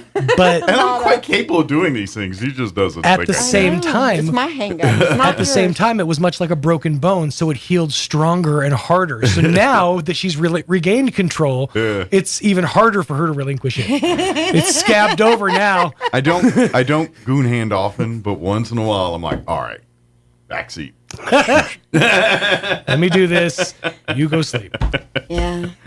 All right, but Don Wells going to join us here. He's patiently waiting after the therapy session to talk Friends of Bitter Lake and to talk American Legion Post 61 as we got our big yard sale at our new digs, new place here tomorrow. So we'll talk all about that with Don. Before we do any of that, though, let's go ahead and get you up to date on the weather. I'm meteorologist Steve Hamilton with your Pecos Valley weather. More heat today. Afternoon highs 100 to 105. We'll be getting sunshine, but we could pick up an isolated shower around Carlsbad and Artesia. For the overnight hours, partly cloudy down to a low of about 70. Lots of sunshine coming up for Saturday, 100 to 105 again. Maybe a shower on Sunday, mostly sunny, and we're in the upper 90s. That's your latest forecast. I'm meteorologist Steve Hamilton. Thank you, Steve. Currently 80 degrees here in Roswell. Humidity is at 58% with winds currently out of the south at 18 miles per hour. We do have a heat advisory for today that's going to kick in at noon and remaining in effect through 7 p.m. That is because it's going to be hot today. But if you need a little, maybe a carrot to dangle ahead, there is a slight chance of rain today. So we do have a 20% chance at afternoon showers and thunderstorms. Otherwise, sunny, hot, 104 the high today. Winds will be out of the south, 15 to 20 miles per hour. We are looking at a chance of isolated sprinkles tonight, mainly before midnight. That's an official term from the National Weather Service. Partly cloudy with overnight low of 72. Southwest winds 5 to 15 miles per hour. Saturday, mostly sunny, 104 for a high tomorrow once again. South winds 5 to 15 miles per hour. Saturday night, mostly cloudy, overnight low of 72. Southwest winds 10 to 15 miles per hour. Sunday, we're looking at a 40% chance for afternoon showers and thunderstorms, partly cloudy, 96 for a high, so a little cooler on Sunday. Winds will be out of the north at around 10 miles per hour. Sunday night, we're looking at a 40% chance at showers and thunderstorms, mostly cloudy, overnight low of 68. Monday, even better, 40% chance of showers for the afternoon, mostly sunny, 88 for a high. Enjoy that. It is short-lived because Tuesday, mostly sunny, 96. By Wednesday, sunny and 102. So Sunday, Monday, a bit of a respite there with some rain chances, then back to the hotness. So, all right, 8:21, we're going to take about a 3-minute break, and then Don Will's going to join us talking Bitter Lake and talking American Legion Post 61. That's up next. Don't go away. Attention Roswell and surrounding areas. Is your old car, truck, or SUV on life support? Clear. With new management and a whole new attitude, Roswell Ford makes trading up to a new Ford or quality pre-owned vehicle fast, fun, and easy. Upside down in your loan or stuck in your lease? Roswell Ford wants to get you released even if you owe thousands more than your trade is worth, regardless of make, miles, or condition. Right now, get huge savings with rates as low as 0% for 66 months and no payments until Labor Day. Plus, we have a great selection of low-mileage, one-owner pre-owned vehicles, all in prime condition, starting at just $10,000. Don't settle for a low-quality, overpriced clunker. Buy a quality pre-owned vehicle from Roswell Ford for a lot less. Worried about your credit? Don't sweat it. We've partnered with the most aggressive lenders that will push to approve you today, even with bad or no credit. Lower prices, exceptional trade-in values, and a better buying experience. Get on board at Roswell Ford, 821 North Main Street in beautiful Roswell, or online at roswellford.com. $15.15 per thousand finance on select new Ford models with approved credit. Hi, this is Jim Gill from Roswell Seed Company, here to announce that our geraniums are ready. So now the great debate begins. Are they pink or are they raspberry sorbet? Are they orange or are they Caribbean coral? Well, whatever you call them, they're the prettiest geraniums anywhere. We raise them in our own greenhouse, then send them home with you to brighten up the world. So come get yours now while the selection is best. Don't worry about the silly names. I heard that. Yes, dear. Coming, dear. Right away, dear. Of course, you're right. This is a nasty little termite. It loves nothing better than to eat your house, your subfloors, your walls, around your windows, and then they swarm around taunting you. We're eating your house. We're eating your house. You'd like to kill them, wouldn't you? But you don't want trenches dug around your home, and you don't want holes in your foundation. That's where Dow AgroSciences and the Centricon Termite Colony Elimination System come to the rescue. The same system that protects the White House can help protect your house. An authorized operator strategically places Centricon stations around your house and then carefully monitors them for termites. If they're found, a professional inserts bait tube devices. The termites take the bait and they die. I feel like I'm dying. Kind of like that, only a lot more effective. In fact, Centricon is proven to eliminate the termite colony. Termites are gone with Centricon. No more colony, no more problem. Visit Centricon.com. Call Bob Reed Pest Control today for all of Southeast New Mexico. 575-623-5344. Cash for Junkers is back at Roswell Honda, and that means if you can push it, pull it, or drag it to Roswell Honda, it's worth up to $3,000 towards your next vehicle. And with a lot chock full of beautiful new and pre-owned vehicles to choose from, your old busted could be the key to your new hotness. And push, pull, and drag your family to Roswell Honda Saturday, June 22nd from 10 to 1 for free hot dogs and drinks, stuff for the kids, and your chance to win a $400 Visa gift card. Cash for Junkers on now at Roswell Honda, 2177 West 2nd. Your fingernails grow faster on your dominant hand. Not sure which is your dominant hand? Just wait. You'll nail it. Here's Mike Winters.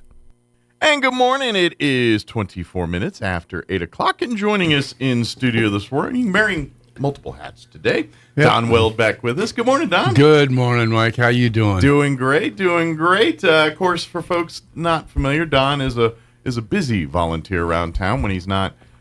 Today we're talking two of his tentpole organizations, but you might see him in here talking about the zoo. You might see him in here talking about Alzheimer's Association. Right. Today we're going to talk about Bitter Lake Wildlife Refuge and American Legion. And American Legion. That's our two things here today. But Don's involved in quite a bit of things around town. So you got to keep busy somehow. That's right. He's always out and about and keeping things. So do you want to talk Bitter Lake first? And sure. Let's do that one first. Yeah. We got tomorrow at about noon. We're going to have a potluck. It's actually a membership meeting. Okay. But if you want to join the Friends of Bitter Lake, if you'd like to be a member of the Friends of Bitter Lake, come out at noon tomorrow out at the nature store on the refuge. Yeah, it's a beautiful facility. If you've never been out there. Yeah, it's beautiful. If you want to join us for lunch, just bring a little side dish. Excellent. And because it's kind of like a potluck. Yeah, potluck. We're going to provide chicken. Chicken is the main course. So main meal. Bring things that go well with chicken. Yeah, anything that goes around that. I mean, this is summer. You got to have fried chicken and, whatever. Various potato salads and pasta salads and salads and desserts and, maybe, a few some lemonades and what have you, stuff there like that. Yeah. All of that kind of stuff. If you're not familiar, so Friends of Bitter Lake is a volunteer organization. Right. And their whole drive is to support the Bitter Lake Wildlife Refuge. Correct. The Friends of Bitter Lake are volunteers that do service projects out at Bitter Lake for conservation purposes and things like that. They also run the Bitter Lake store that you go when you go there and shop and purchase books and T-shirts and toys for the kids and all that. All that money is raised by Friends of Bitter Lake, and that goes back into the projects and the conservation efforts that are going on. Back on the refuge out somehow. on the refuge there. Right. So, it is supported by membership, people becoming members, and then doing the physical workout at the refuge. When you talk like Dragonfly Festival, that Friends of Bitter Lake are the ones that are kind of making that happen. Obviously, Steve and the paid staff that work are involved too, but they're kind of there doing the science of the Bitter Lake, and you guys do the kind of the public side of things. Right. Steve is the coordinator between the Friends and the refuge itself. Yeah. So I don't know if you'd say we report to him or at but least he's kind of your we work with him. Your liaison, I guess you could say. There you go. Yeah. That's a good word for it. Yeah. Butterfly Trail, Dragonfly, any other projects that we can work on. And if you'd like to become a member, if you love going out there, or if you want to love those projects, come to the luncheon tomorrow. But you can learn more about becoming a member, which there's perks to it. I mean, obviously, your financial side and your physically coming and being a part of the projects and things is awesome. But you get also the perks of, there's so much to Bitter Lake Wildlife Refuge that really the public doesn't access because it's there for the animal and for the plant life. It's not there for us. We're the side. We're not the main reason for Bitter Lake. But if you want to go camping and fishing and all that, Bottomless Lakes is there for you. That Bitter Lake is for the plants and animals that are native to this part of the country. We're there visiting the animals. Yeah, and, we're and the bird fly on and the the wall wildlife. here. Yeah. So, but that being said, there's projects and things that take on in parts of Bitter Lake that generally the public doesn't get access to or have a chance to see. As a friend, you get to see some of those parts where some of the archaeological digs and some of the things that that they're studying, not only natural history but human history out there too, with some of our natives and their hunting grounds, and there's full of that history out there as well too. And so it is not technically just the study of plants and animals and preserving and studying their patterns. It's also our early human history here in this part of the country as well too. That reserve was developed back in the when we had the big crash, the late 20s, early 30s. Stock market crash. Yeah, the stock market crash. Yeah, when we had the Roosevelt era style New Deal type projects and things like that. And they developed a work program under Roosevelt, and most of the people that did the work program came out there and built some of the buildings. Mm-hmm. Some of those buildings out there are as historical as the property itself. Yeah, not the nature store. That's brand new. Yeah, that was never New Deal era. That looks much more modern and got air conditioning. Back about 2007. Yeah, around that. Oh, they period. should tell people that just they were from another planet though. These guys, yeah, came from. There you go. It fit right in with the Roswell thing. Yeah. Yeah, that's true. I tell a lot of people things like that. You know, Roswell. Oh yeah, we have the aliens come in and help us. And, they got the special equipment. Alien Corps of Engineers. They come in. And, there you go. We call them the ACEs, the ACEs, the Alien Corps of Engineers. They come in and do these things. That's a good thought. We can try it. Yeah, we'll work that one out. And we got Alien Fest coming up here. That's right. So we can work it all in. Yeah, let's do it. There you go. But we would love if you'd love to learn more about becoming a member and being. Of course, if you already are a member, come join us for potluck tomorrow. Right out at Bitter Lake. What time is everything starting again? Noon. High noon out at Bitter Lake Wildlife Refuge. Be there or don't get to eat. No. Yeah. We'll probably start with the food. Yeah. So and then while you're out there, walk around and take a gander at some. Yep. I know it's going to be a little warm tomorrow, but you don't wander too far from the building, and then when you get in an AC, when you're ready to cool off a little bit. If you're going to walk down the butterfly trail, get some bug repellent. Mm-hmm. They're pretty bad right now. The flies are, there's biting flies, and they just love human flesh. Well, and with the dairy industry and everything so close by, it's just part of the deal here. Yeah, oh yeah, it is. We're a big dairy agricultural area, so and with that comes flies. That's right. Where the cows are, the flies are not far behind. my neighbor grows alfalfa, so yeah. But come on out and Christ, this is a chance for you to. If you've never been a part of it before, I'm telling you, it is a lot of fun. It's an oasis in the desert. It That's literally is. It for folks that maybe are new or not familiar. The Bitter Lake Wildlife Refuge, as I was mentioning before, it's for the animals and plant life, but it's a migratory rest stop for so many of your migratory birds and other animals, insects that travel north to south each season to Yep. move the herd in one way, shape, or form. As I jokingly say, it's a pilot flying J. It's a rest stop where they come and rest and feed and do their hunting. Some, depending on the species, will start offspring here and get them ready for the journey, the next leg of the journey. That's all that's going on at Bitter Lake on a seasonal basis out there. Yep. And the beauty of Bitter Lake is you come out tomorrow, check it out. Come back in for Dragonfly Festival in September. Mm-hmm. It's going to be a totally different look out there. It's just we're looking forward to Dragonfly again this year. Which, by the way, we're in full swing. I was honored. Thank you very much to be part of the selection for the Dragonfly Festival imagery and logo that you'll be seeing here shortly on the T-shirts and signs and everything. We had children from all over the district turn in. Dragonfly artwork and things, and we had some beautiful work, and we did pick one out. I don't think they've let the cat out the bag. No, but you will see it here shortly. The prize has been delivered.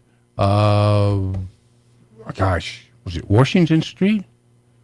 I think. The student that was from that school. Yeah, the student. I think it was from Washington Street. Well, they were don't amazing. quote me on that because I'm not sure. Okay, but it's been chosen, and you should see it on the flyers and the shirts and everything here pretty soon. Here, and that winner got $125 out of it. Yeah, and their artwork will be basically because it's now part of the Dragonfly lore. So Yep. you keep those each year. There's That's right. like collector's We've items. got little each Dragonfly plaques on each one. Festival's logos and signage and everything from each Right. year is all part of that. So it's kind of the going into the annals of Bitter Lake history. You got it. Yeah. But congratulations, and I'm telling you, every single student did an amazing job. We were going through pick-in, and it's a lot of fun, but it's hard. I ain't gonna lie, it's hard because you're like, that's good, and this is good, but it's good for different reasons. Which one's better? So it's really tough, but these kids did an amazing job. I'm surprised at some of the kindergartners. Yeah. The I have to K1s? lie. Because they do it by age group, and we look at the younger kids first, then the older kids, and to be honest, there's some of those that you could put kindergartners up with 4th and 5th graders, and you're like, I dare you to tell me who's the older kid here. Yeah, just based on that's these right. pictures and nothing else. They are really good. Yeah. I love seeing those kids do that. So they do some a lot great of fun. stuff. Now, don't get me wrong. There's a few, and you're like, oh, that's a kindergarten. You can tell. Well, yeah. But there are a that's few kids who are just like, wow, there's a God's gift on that one right Yep. there. There's Watch some, this kid. Yeah. God's hands are on this. They're going to be the next Greg Burp. That's those kids' talent right there. Yeah, there's where God bless this one. But tomorrow, 12 noon, high noon, out of Bitter Lake Wildlife Refuge. Get on east. What road is that? Pine Lodge. Get on Pine Lodge. Go east until you pretty much hit the end. Yeah, you'll drive right in the gate. Yeah, Pine Lodge East in the gate. Yeah, and it'll take you right there. Follow you around. There's some signs that'll point off. You'll take a right turn into the nature store. Yeah, come right in and then follow your nose where you'll smell like chicken. Just follow. Follow the chicken smells, and that's where the potluck will be. But and then of course while you're there, feel free to shop at the store. Yeah, shop at the store. And if you're looking for gift, Dad's Day is around the corner here. I bet there's a lot of books and things that Dad would like in the store there. We got a lot on birds and insects and wildlife, other wildlife in the refuge area. Absolutely. So please come on out tomorrow. Now that's tomorrow for lunch. We got lunch plans. Yep. If you get up early, we'll give you a chance to come check out our new American Legion Post 61 home. Right. Here in the last couple of weeks, we made it official. We have a new home. It is on East 2nd, the old Toyo Tire building, which is right across from the farmers there on East 2nd. Farmers Market, yeah. It don't look like much right now. No. But we will. It's an old tire company. We're going to put our stank on it, and then it's going to be American Legion Hall here very shortly. But tomorrow, to get the ball rolling, because we got funds to raise and everything else, we're having a yard sale beginning at 8 a.m. 8 a.m. On our new, which is, what's the actual address? It's something. It's 605 East 2nd. East 2nd. I knew that's the big building. Yes. Now, the office building, there's actually 2 buildings on the property. Yeah. There's a smaller building that's actually 603. Just west of the the main building. Right. Yeah. And that's technically 603. Yeah. That's going to be our office. That will be our mailing address. And if I remember from our meeting last night, the yard sale will be on the west side of the old building there where the big garage doors We're are. actually going to open one of those garage doors and set it up to get a little shade. I said old building, big building. That's what I meant. The west side of the big building. Yeah, they're all old buildings. Yeah, that was built in the 30s. Yeah, so they're a little historical. Yeah. Who knows what we might find as we start digging through the walls and everything. That's right. Here. You never know. Right there on the corner is a little tiny park. A few trees and a little bench and things. That's actually 601. Technically, that's part of the property. Okay. But the city has been kind of maintaining that somewhat as a little So it's park. more of a public space then. Yeah, it's even a little though public space. Technically, the property is under our ownership. Technically, yeah. If you look at the surveyor's notes, that's where it's at. Yeah. If you go down to the Alien Museum, that little park next to it, it's a similar idea. I got you. Okay. Yeah, that back in the day, that used to be, what building was there? There was a building there. There was something there. Yeah, it was the bail ago. bonds thing or something Was there. that it? Yeah, and I remember when it was, because there was on that wall, and matter of fact, somewhere in my pictures, there's an alien they had painted this ET and this alien thing, and then he had like the finger sticking out. And I remember I got a picture of like me and other families touching the finger and all. It was on that building that's no longer there. But yeah. Oh, that was an old ET. Yeah. That was all right where the garden is now. Yeah. That building, and they tore it down. I don't know, 10, 15 years ago, whenever that was. Yeah. Yeah, it must have been because I don't remember the building. 12 years ago, I don't remember. It was a while ago, but yeah. But so similar to that situation. Yep. There. Yeah. But we're gonna have a yard sale full of clothing, furniture, all kinds of stuff, and we're gonna start. You get to sleep in on this one because this is 8 a.m. I know. Yeah. I see some of those yard sales start at 6, 7 in the morning. Ours will be at 8 a.m. and we'll be there till it gets too hot for us or. Probably around noon, 11:30, 12. I know yard sale people, they do early. They're there. You know, the big rush will be in the 8, 9 o'clock hours, and it'll start petering out about 11 or so, you know, when people have other plans for the day at that point. That time you're going to get good and hungry. Just make your way to Bitter Lake and join us for potluck and sign up as a member. Yeah, come be a member and come learn exactly all the great stuff that is being a part of Bitter Lake. And, of course, too, if you come out to the art sale and any veterans or families want to learn more about becoming a member of our Legion, commander and officers, I won't be there because I'm heading on the road tomorrow. But we'll have a bunch of our Legionnaires there and auxiliary members and sons to come and talk with. If you're a military association of some kind, I'm sure we've got a place for you in the Legion. Yeah, and if you just want to support us and come out and shop, that'd be great too, and help out or. Want to make donations for poppies or any of that kind of stuff? We do have our state convention coming up here later this month. Yep. It's official now. It's this month here in June. And so we are taking donations for that still. And as we'll have, for those not familiar there, our American Legion post here in Roswell is hosting the New Mexico State Convention. So Legionnaires from all over the state of New Mexico are going to be in Roswell later this month to spend the weekend for convention meetings. And, of course, we'll be doing barbecues and a night out at the Liberty, and they're going to be taking over the bowling alley for a little bit and all those kind of things. Right, yeah. But we'll be out and about. You'll see guys in our pointed hats with our pointy... those little boat hats. Yes. And you see those, that's our Legionnaires. So come welcome them, come say hi, and talk to them and all that good stuff. Yeah. But if you'd like to help out financially with that, you can make donations tomorrow at our event there as well, or pay way too much for a shirt or something.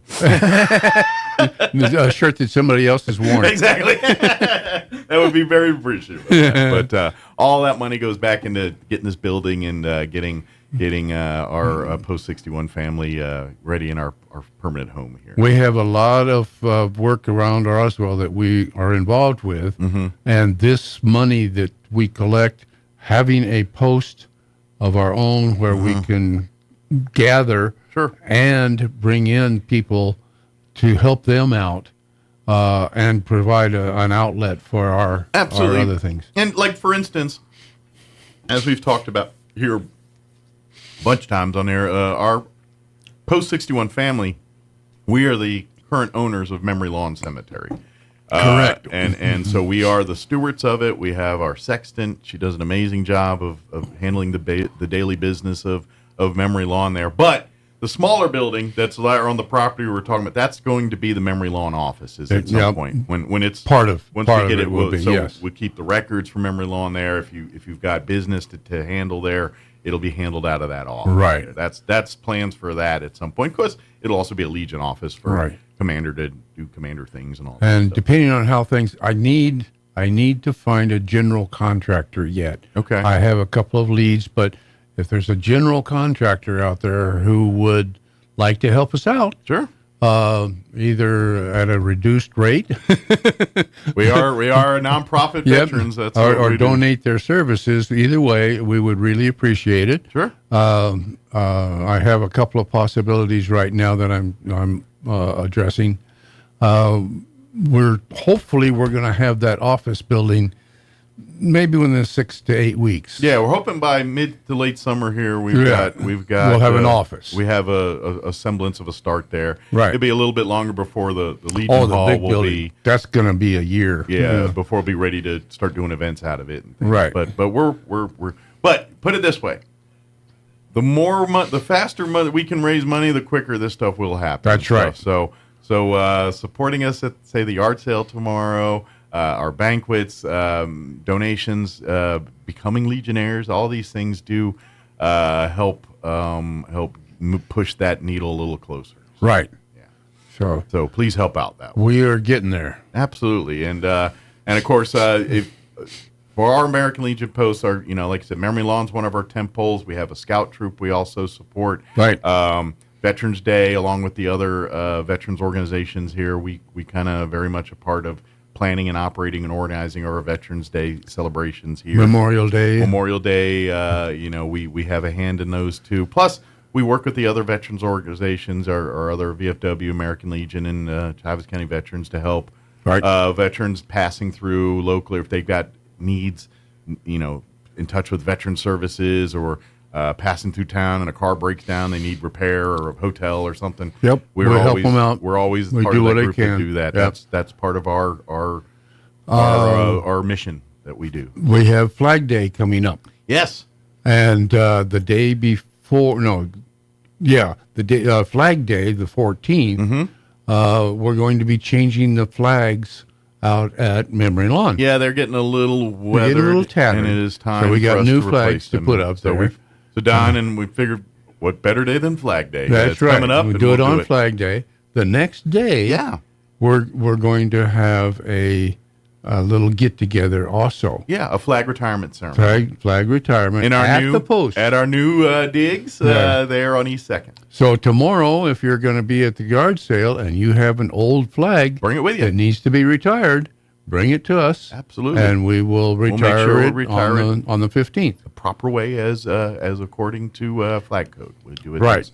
And now we don't have a fancy burn pit yet, but we'll get there. But we got something in the meantime. We do have a temporary. We do have a temporary. But we will. And again, that's part of the long-term plans here is to have a pit there on site to do flag retirement ceremonies and things like that. That's part of the plans for the future of that facility. And hopefully we will have our flag retirements each year right around Flag Day sometime. Sure. Yeah. Close to that. As needed there, depending on the amounts. And big thank you every time we do this to the fire department and the city and everyone that works with us very making sure we don't burn the place down, but B, I got insurance on it, but let's not force that. Right there, yeah.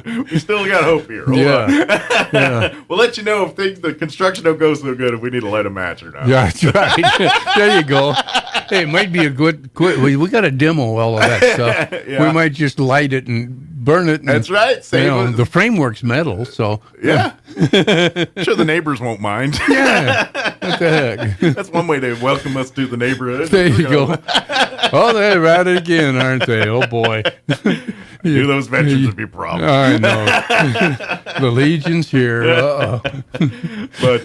But thank you to everyone that's been supporting us, and we appreciate everyone that continues to do. And if you want to get more involved, please come see us tomorrow. Come out to the yard sale tomorrow. Like so, we're going to start at 8 a.m. Come visit, come shop, and then of course, if you want to talk Legion or get more involved, we would love to have you do that. And like you said, bring your flags if they need to be retired. We will be retiring them here later this month on the 14th, correct 15th there. So. And we'll hear more about that on the actual date and times for that, too. Absolutely. But high noon out at Bitter Lake Wildlife Refuge for the potluck membership luncheon. And then 8 a.m. Tomorrow morning on East 2nd for the American Legion Post 61. Correct. Inaugural yard sale. There you at go. The new digs there. Where the first of many future activities to be had there. And I'd like to I want to put a shout out to Job Corps. Okay. Job Corps has agreed to provide some of the labor. Oh, excellent. For this renovation program. So I really thank them for. I love that because it's a win-win for everybody. It is. These students are learning skills and right. learning the trade, so to speak, and we get cheap and reduced cost services. There you go. Which we need those. Yep, it's an educational thing for them because they're going to get to see how to take it down and how to put it back up. Yeah. So they do amazing. Job Corps is an amazing organization that does that. Because not everybody learns the same way. You know what I mean? Not everybody thrives in that. And Job Corps has a way of finding that what resonates with people and how to do it, and then train them that way. And, That's right. And it gives them discernible skills that they can translate to actual paying jobs when they graduate from the program. You got it. And whether it's carpentry or construction or culinary or what are the other, there's several different areas they go into. But it's amazing. We get so many people that say, "Oh, I got to get my 4-year degree. I got to get my master's. I got to get my PhD," and they spend all that money going to school. And yet, here's the guy that goes into trade, some kind of a trade school, gets out there and starts working, and builds his way up, and he makes more money than a PhD. Absolutely. So education is important, and lawyers and we need those folks. We do need them, but God bless them. Some people don't resonate that way, and you know what? That's right. But you can fix an air conditioner, or you can build a table, and next thing you know, those skill sets, because they're always going to be in demand the rest of your life. That's right. You know, a person that has the skills to make for themselves is never in need of wanting things. That's Usually right. is how it is. It just is. So, you know, absolutely, Job Corps does amazing things for them. So, but come see us tomorrow again, 8 a.m. out at on East Second there, right across from the Farmers on East Second. Come join us for American Legion Post 61's yard sale and inaugural event at our new facility. There you go. Here. And then join us later out at Bitter Lake at noon for the membership luncheon. If you'd like to be a member, or if you currently are a member, come have lunch with us. Potluck fried chicken is on the main dish. You bring a little side dish of some kind. Bring your salads or Jello mold or whatever you're into. Pies or your whatever. Pies. Yeah, cakes and pies are always welcome. Oh yeah. Oh yeah. So absolutely. Is there anything we missed, Don? So far I think we're doing pretty got good it here. all till next I'll time. be back. You know that. Yeah, we got so much going on. He'll be back wearing more hats. Yeah. Oh yeah. I got other things coming up. That's right. Well, it's a good thing. There's always Yes, so it much is. going. There's a lot in this community if you want to get involved. That's just what I was going to say. Is that don't sit on the couch all the time. Mm-hmm. Get out there and see your city. I mean, we've got this city is got so much to going. Absolutely. Volunteer wise or otherwise, so much to see and do. People just don't realize what we have here. I mean, you don't have to be like crazy like Don and I and pick like 6 organizations. I know. Pick one. Pick your passion, whatever, whether it's That's youth right. sports or veterans or homeless or whatever your That's passion right. is.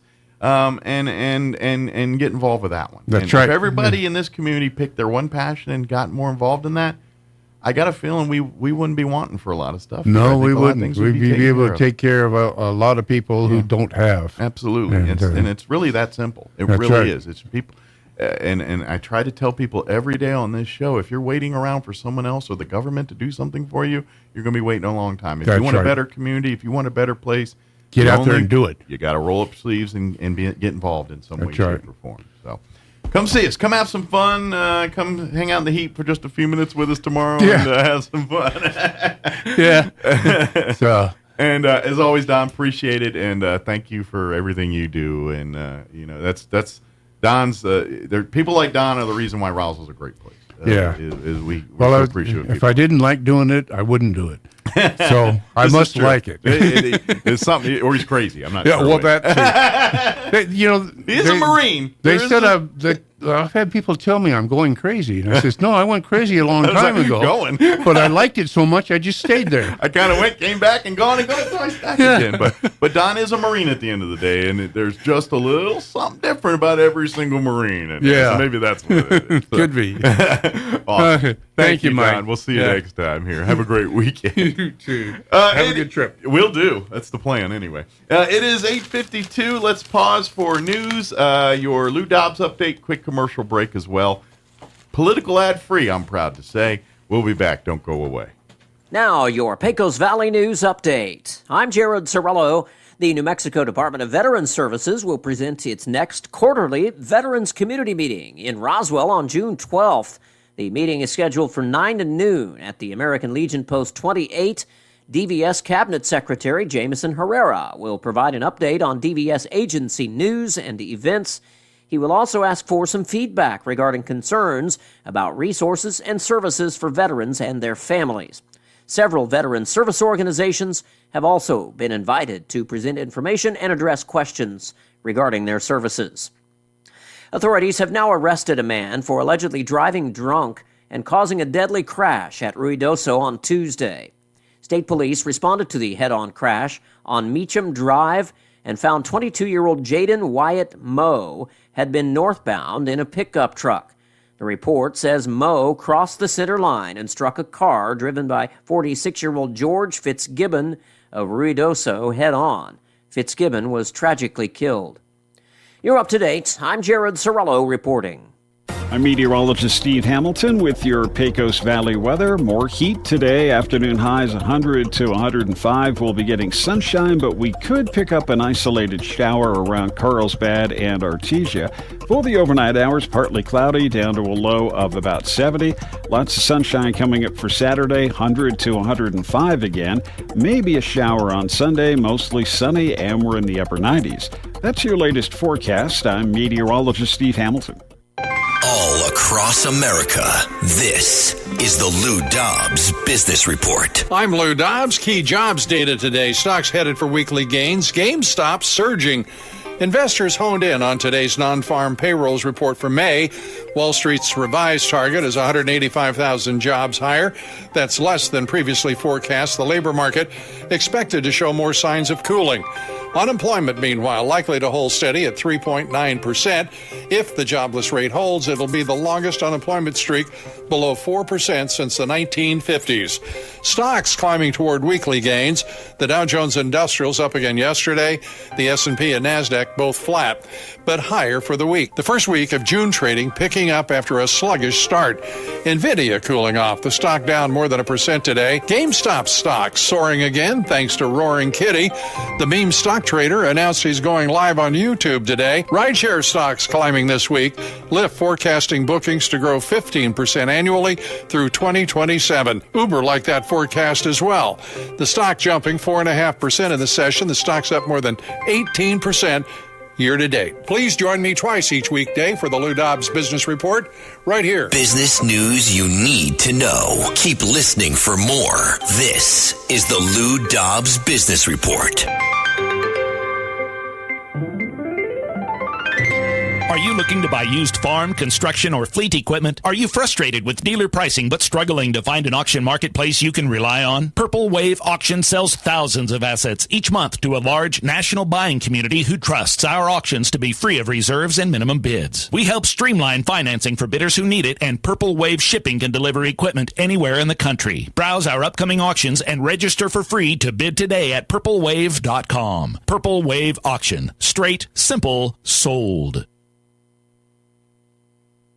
Hi, this is Melanie from Glenn's Furniture, and I want to tell you about our store-wide sale happening now. All items in every department are on sale. Upgrade your living space with power reclining sofas and love seats or beautiful sectionals with charging ports. Create ambience with amazing table and floor lamps. Get that long-awaited restful night's sleep with a new Serta mattress. Every department is on sale from our existing prices. So come down to Glenn's Furniture on the corner of Union and Alameda, where delivery is free since 1953.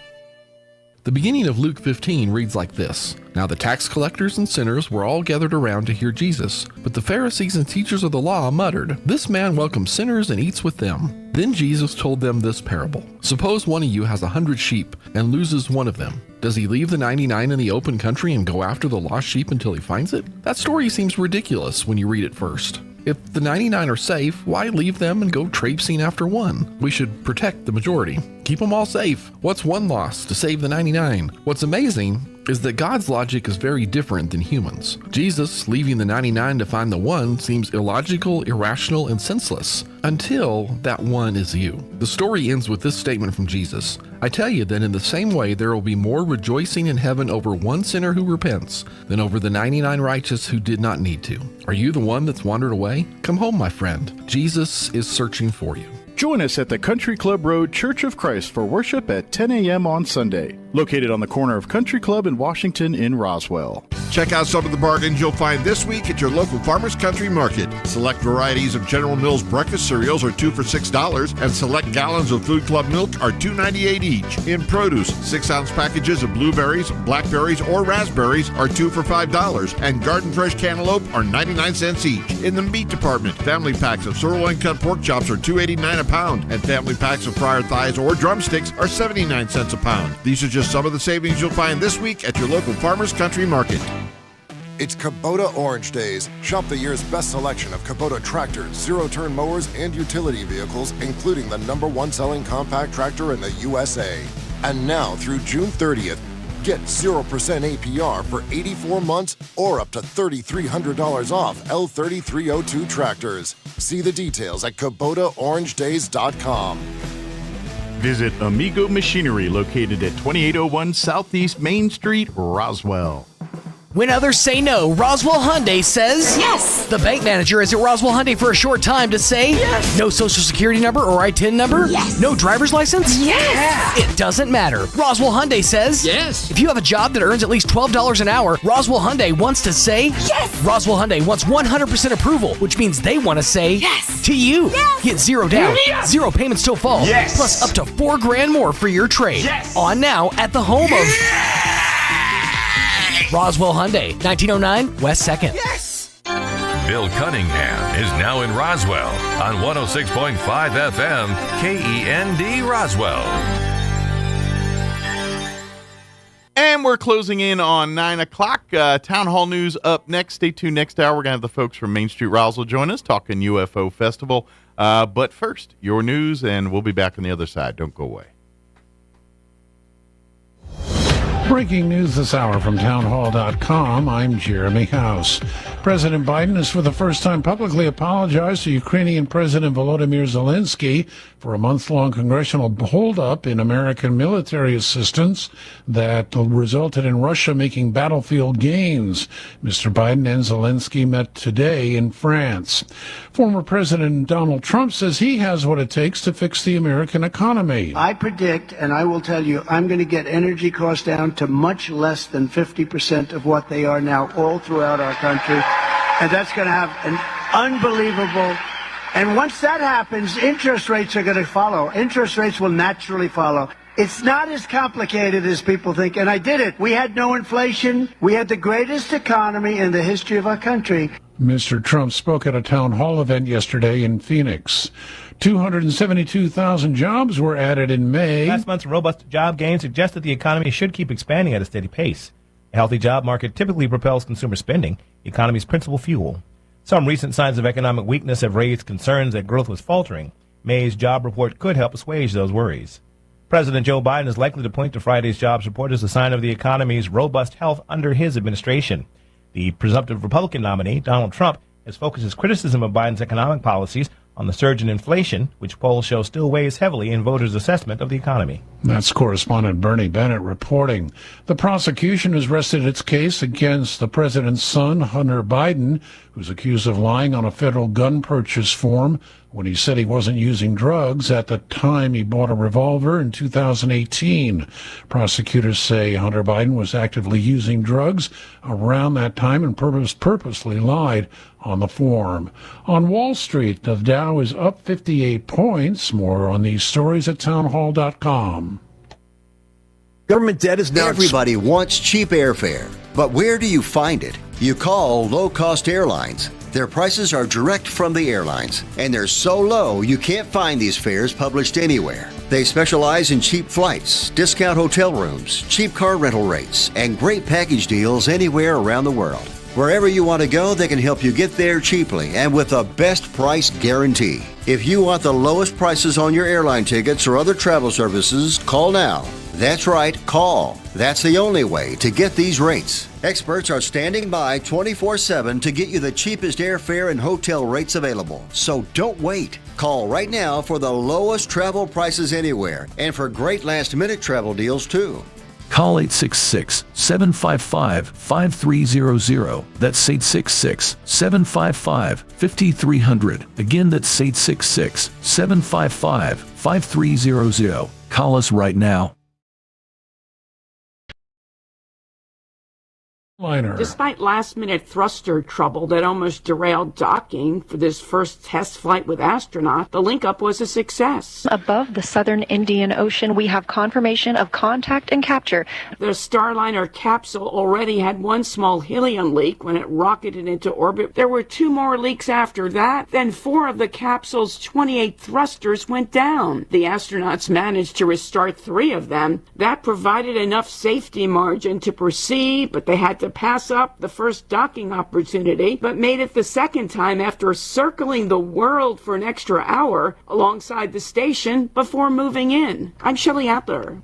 China's leader Xi Jinping has told the visiting Pakistani Prime Minister Shehbaz Sharif that Beijing is willing to work with Islamabad to build an upgraded version of an economic corridor linking their 2 countries. News and analysis at townhall.com. The head of the U.S. Secret Service says security plans for the Republican National Convention are still being determined as protesters blasted restrictions they claimed would violate free speech with just weeks until the event.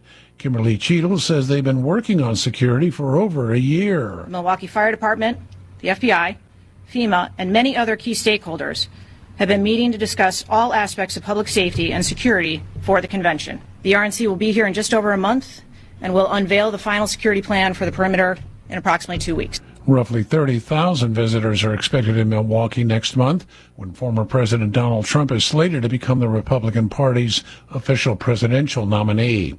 South African opposition parties are meeting and will continue talks into next week to consider the ruling African National Congress's offer to become part of a government of national unity. More on these stories at townhall.com.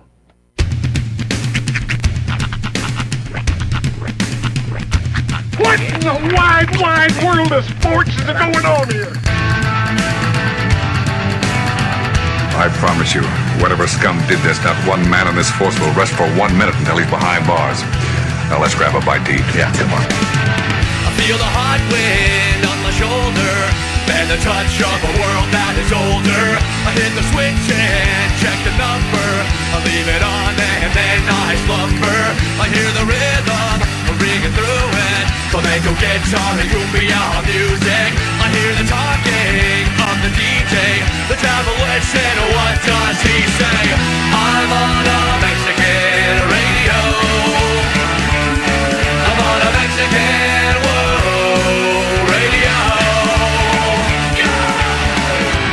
Broadcasting live from high atop the J.P. White Building in downtown Roswell, New Mexico. It's Mornings with Mike Winters on 106.5 Roswell's Talk FM. Is that what I sound like when I talk? Now, here's your host, Mike Winters. And good morning. It is 6 minutes after 9 o'clock. Welcome to hour number 3 of Mornings with Mike Winters, right here on 106.5 Roswell's Talk FM. Salary earned. Your job is done. You may go down. Happy Friday, everybody. Welcome to hour number 3 of Mornings with Mike Winters. Weather is hot, but if you're looking for silver linings, we might get some rain. And it's going to be cooler Sunday and particularly Monday. But then it's bright hot again. So if you're not enjoying the 104, which I don't think many people are, there's always one or two weirdos that are like, I love it. You're crazy. But most of us, this is too much. But stay tuned. I'll tell you the weather here in a minute. And like the number 8 is in Monday's forecast, as in highs in the 80s. Yeah. I'm sorry, that's happy. When it's 104 today and Monday's going to be 86 or something, or 89, pretty good. So, but anyway, yeah, exactly. I have to get a parka out here. But happy Friday. Hope all of you are having a wonderful day so far.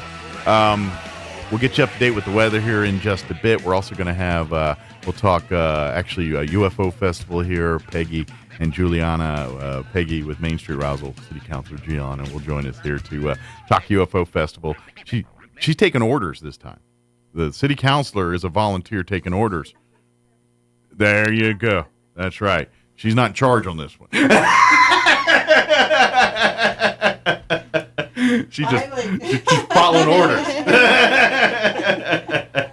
But we are going to talk UFO Festival and Main Street, talk update, because guess what?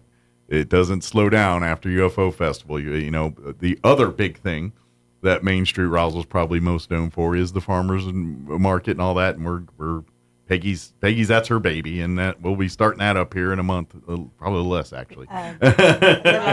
You're right at a month here, so we'll touch base on that too as well. But we'll get that update here later on the hour. We'll get you up to date with news of the local variety, along with your Wall Street business update, weather, and whatever else we can conjure up for this hour of the show. Before we do any of that, though, let's go ahead and get her over with. The good, the bad, the ugly, that is your weather.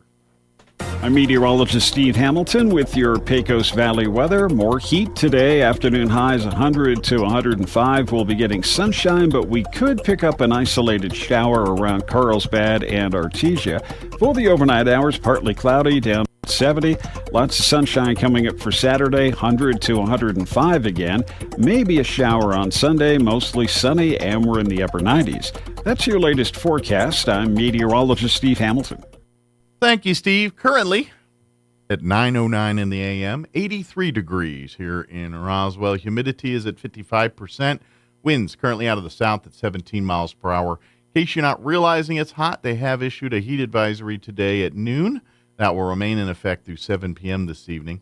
Good news is they're saying there's a chance, a 20% chance at some showers and thunderstorms today after 3 p.m. Otherwise, sunny, hot, 104 the expected high with south winds. A little breezy, actually, 15 to 20 miles per hour today.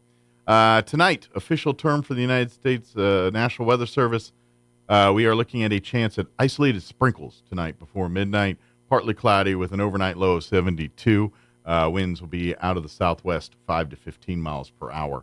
For your weekend, on Saturday, mostly sunny, hot, high of 104 tomorrow. South winds 5 to 10 miles per hour. Mostly cloudy tomorrow night with an overnight low of 72 degrees.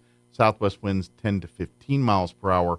Sunday, looking at good chances of rain. 40% chance for afternoon showers and thunderstorms. Partly cloudy, cooler, 96. We're dropping triple digits on Sunday. Winds will be out of the north at around 10 miles per hour. Sunday night, we're looking at a 40% chance at showers and thunderstorms. Mostly cloudy. Expect an overnight low of 68 degrees. And then Monday, this is the one that blows me away. 40% chance for afternoon showers and thunderstorms, mostly sunny and 88. I don't know what happened, but we got one day of 80s. And then don't worry, hot lovers. It goes right back. 96 for a high on Tuesday. We're back into 102 by Wednesday of next week. So it's very short-lived. Sunday and Monday, kind of your little cool spell there, but then it's back to the hotness. So, but there we go. So cross your fingers, do your rain dance. Hopefully we get some good moisture Sunday here and into Monday.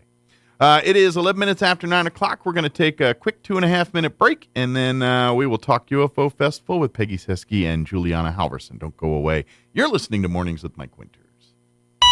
Attention Roswell and surrounding areas. Is your old car, truck, or SUV on life support? Clear. With new management and a whole new attitude, Roswell Ford makes trading up to a new Ford or quality pre-owned vehicle fast, fun, and easy. Upside down in your loan or stuck in your lease? Roswell Ford wants to get you released even if you owe thousands more than your trade is worth, regardless of make, miles, or condition. Right now, get huge savings with rates as low as 0% for 66 months and no payments until Labor Day. Plus, we have a great selection of low-mileage, one-owner pre-owned vehicles, all in prime condition, starting at just $10,000. Don't settle for a low-quality, overpriced clunker. Buy a quality pre-owned vehicle from Roswell Ford for a lot less. Worried about your credit? Don't sweat it. We've partnered with the most aggressive lenders that will push to approve you today, even with bad or no credit. Lower prices, exceptional trade-in values, and a better buying experience. Get on board at Roswell Ford, 821 North Main Street in beautiful Roswell, or online at roswellford.com. $1,515 per thousand finance on select new Ford models with approved credit. The beginning of Luke 15 reads like this. Now the tax collectors and sinners were all gathered around to hear Jesus, but the Pharisees and teachers of the law muttered, "This man welcomes sinners and eats with them." Then Jesus told them this parable. Suppose one of you has 100 sheep and loses one of them. Does he leave the 99 in the open country and go after the lost sheep until he finds it? That story seems ridiculous when you read it first. If the 99 are safe, why leave them and go traipsing after one? We should protect the majority. Keep them all safe. What's one loss to save the 99? What's amazing is that God's logic is very different than humans. Jesus leaving the 99 to find the one seems illogical, irrational, and senseless, until that one is you. The story ends with this statement from Jesus. I tell you that in the same way there will be more rejoicing in heaven over one sinner who repents than over the 99 righteous who did not need to. Are you the one that's wandered away? Come home, my friend. Jesus is searching for you. Join us at the Country Club Road Church of Christ for worship at 10 a.m. on Sunday, located on the corner of Country Club and Washington in Roswell. When you're healthy, you can do amazing things. We're all about that. Because if you don't have access to health insurance through your work, or you just lost Medicaid, Be Well can connect you to the right health plan for you, your family, and your budget. We want to make your life a little easier, worry-free, and healthier. Because your health is everything. Be strong, be adventurous, and be amazing. Be Well. New Mexico's health insurance marketplace. Learn more at BeWellNM.com. The average American spends 2.5 days a year looking for lost items. We aren't sure how long Europeans and Asians look for lost stuff. We lost the list. Here's Mike Winters. And good morning. It is 14, closing in on 15 minutes after 9 o'clock. And joining us in studio this morning, Peggy Seski, wearing her Main Street Roswell hat here this morning. And then City Councilor and just overall volunteer, Juliana Halverson. Good morning, everybody. How y'all doing today? Great. First off, we're excited. We are less than a month away. UFO Festival, which is a conglomerate work of Galacticon, the UFO Museum, the City of Roswell, Main Street Roswell's kind of the Roswell Daily Record, and the Roswell Daily Record. The Main Street Roswell serving as kind of the glue that's kind of keeping everybody on the same page we're the here. Mothership. We're the mothership. There you go. Perfect term for our UFO festival. Oh. And so with that being said, the UFOfestival.com website is the official source for everything UFO Festival, including what Main Street's going to be doing, including what the museum's going to be doing, including what Galacticon's doing, what the Daily Record's doing, and then city-sponsored and city, the city's really helping with the logistics side. And we're also including other little things like the miniature museum and the basketball tournament and stuff. Yeah, kind of, the things that locals generally gravitate towards, your Alien Fest, your, those kind of things. That stuff, the pets and costume contest, all that kind of stuff. That stuff's being... is happening and all that good stuff. Again, that's why you go to the UFO Festival, UFOfestival.com website. I keep wanting to crowbar Roswell in there. Because it links to the UFO Festival. There's a whole reason for that, but we won't go into that. I know it gets confusing. But UFOfestival.com, you go to that website, and that's got everything you want to know about July 5th through the 7th and what's happening here. And we're still updating the schedule. And there's still stuff being added. There's still, if you want to be a vendor or a volunteer or something, there's still time to get in touch with Main Street and kind of get that ball rolling on that. Yes. But we're running out of time, so you need to kind of get on the stick here. Peggy, we'd love to have your stuff now rather than June or July 4th. Well, if I may, we have the parade, the pet costume contest, and the people costume contest. Yes. So we're trying to get people to enter that. Now's the time to enter, especially with the start working on your costumes. With the parade here. We don't have to have your float ready until the festival, but we got to get the names so we can get the lineup and get all the logistics set up here for that. If you've never been a part of the festival parade, the light it's going to be just like it normally is at night. They're going to turn down the lights and they're going to have all the fun and lights of the parade basically being your light for the night there. And it's a lot of fun. People get very creative and very over the top with it, and we're asking you to bring it in spades this time. Come and let's I would love to have it where, you know what, this thing's starting to rival the, dare I say it, the fair parade. I know that's a low. Well, I don't know if I want it that long. That's a lofty goal. But maybe we get some of that. That's a pretty long parade. But the thing is, too, the fair parade happens during school. This is true. And school's out, so it's always hard to get entries or volunteers even from school organizations. But I don't know. 100 plus is a lot to ask. But I certainly love to see some more in there. Oh absolutely. And let's just show off Roswell. There's business. There's so many businesses here. They could just really. Absolutely. I mean, promote them. we We love need to get this. some competition going. Absolutely. between the bigger Friendly ones. competition of, pit business against business or organization against organization. You Kiwanians, we're going to beat you this time. Whatever it is, let's do it. Let's have fun with this and turn it into just a fun celebration and see who can out alien who. Here. I mean, bring your bikes. All the kids should get together and bring their bikes and decorate. Yeah, put them. lights on them and stuff. Absolutely. And don't worry, like years past, the UFO Festival has something for everyone. If you are into the serious, the research, the more historical side, not so much the foil hat side of things, the UFO Museum has got their full slate of events and panel speakers, and the Library and Research Center will be doing their thing. Yeah. If you want to have fun with the costumes and all that, it'll be all downtown, and of course part of Galacticon with they're celebrating all things science fiction over there. Yeah. So there is. So if you're here for, I ain't got time for them full hats and stuff. We got serious business to discuss. Then we got. That's you always covered. funny because when people always ask what are our demographics, we're like, we're all over the board. We don't everywhere. have it. Yeah. We take the most serious, staunchest believers to people just looking for excuse to put aluminum foil young on their head. babies. And we're giving them a way to do it. Yeah, you got it. Yeah. Exactly. And come and this is where I want to, and like we talk about the local side. Yes, there's lots of marketing being done to get people from outside of the region to come join us here July 5th through the 7th. Yeah. But there's the pet costume contest, the human or alien costume contest, the light parade, the alien fest run, and all this stuff. This is all the local side of it. This is stuff we want you, the local. There's going to be less. I mean, sure, in the costume contest we'll have a few, but for the most part, that's for us, the people that live and when everyone goes home, we're the ones still here. Looking at and this it's stuff fun and if all. people here would just dress up and go downtown. I mean, Absolutely, just come so and many walk tourists around. want to stop and take pictures with you. You know, They just want that experience of feeling like they're surrounded by a bunch of people. that are having fun, celebrating alien stuff, and like a party downtown. And that's really what. And the cool part is, we as locals get, because all these food vendors come in with and some are local, some are from out of town, and they come with their unique creations. And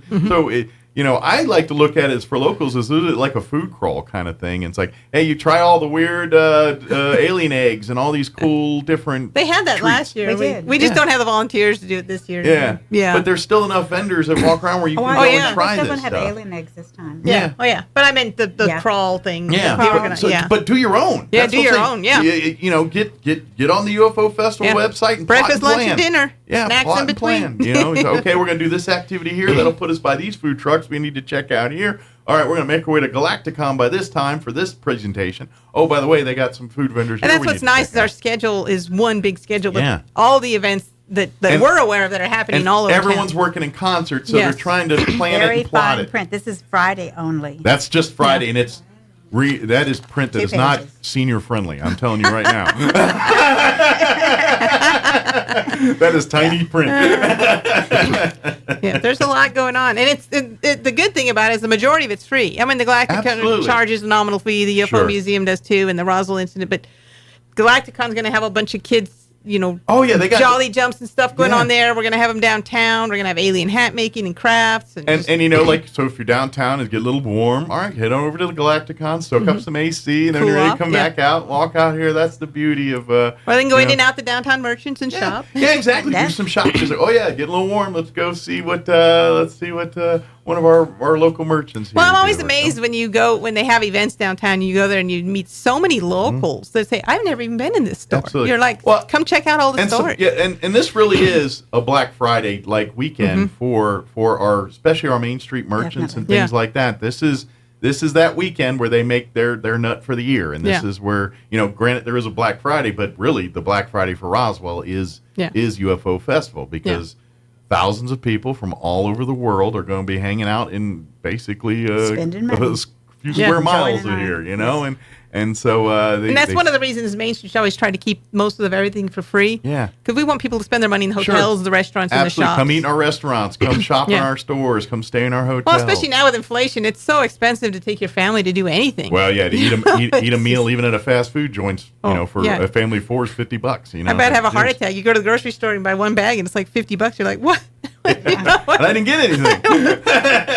Yeah. It's like, I've got $300 worth of groceries, and you got one bag. Yeah. Here it is. But that's why we try to make it enjoyable for the families. And there's so much, and that's what I'm saying. If you're looking for a weekend full of free, fun things for your family to do. Just walk around town and see what you stumble into, because there's just so much going on. Now, if you want something a little more strategic, then please go to the UFOfestival.com.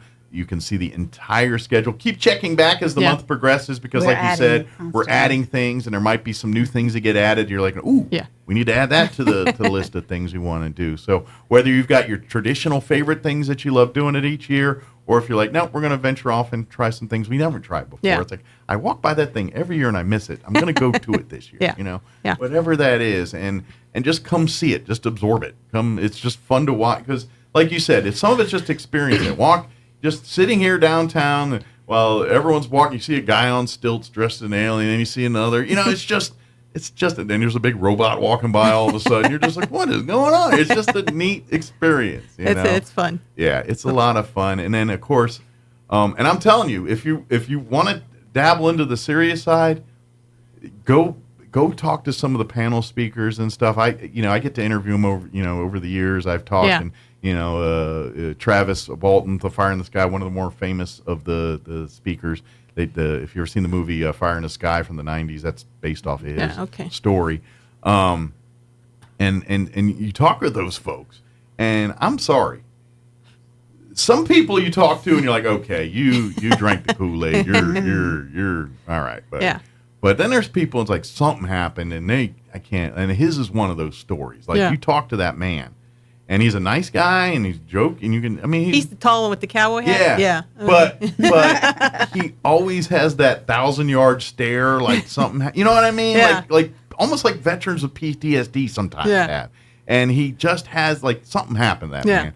And to be honest, when you go back and watch the documentaries about it, there's so much scientific, unexplained stuff. Like if you go to the site that in Arizona where it claimed he was abducted and all that stuff, to this day you go there.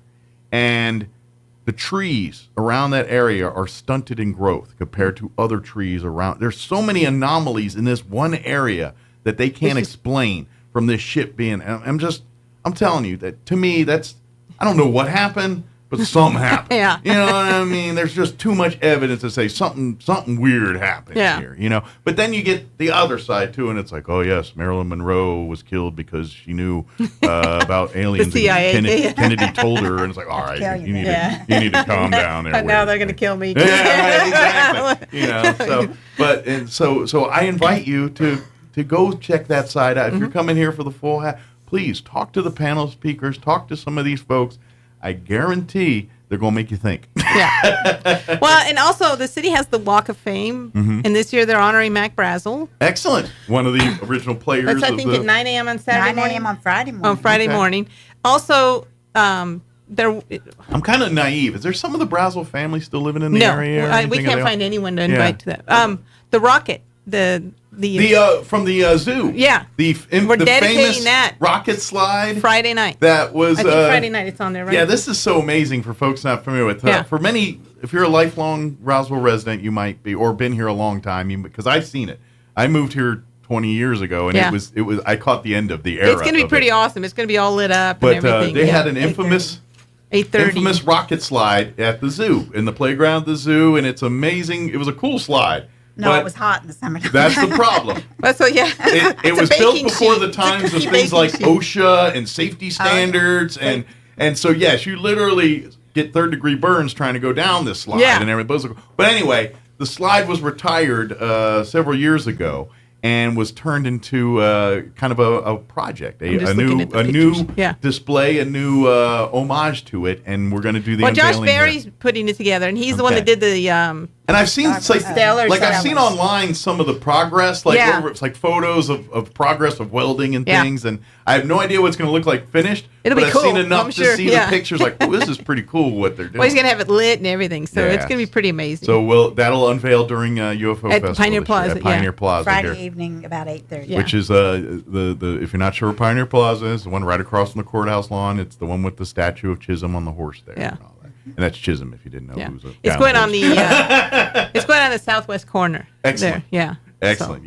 So come out and you've probably been there 100 times doing other things. Maybe you're there for a First Friday or something, watching cheer team do a dance performance or something like that, and that's where you're at. That's kind of when the courthouse lawns, got something. That's the second place where everyone likes to hang out. Like it's cool. If you want to set up a table and don't want the grass to mess you up, then you go over to Pioneer Plaza. Yeah. It's got sidewalks and stuff. That is really hot. Yeah. Yeah. But please go to UFOfestival.com. That's and keep checking back. That's got everything you need to know. Enter the pet costume contest, people contest.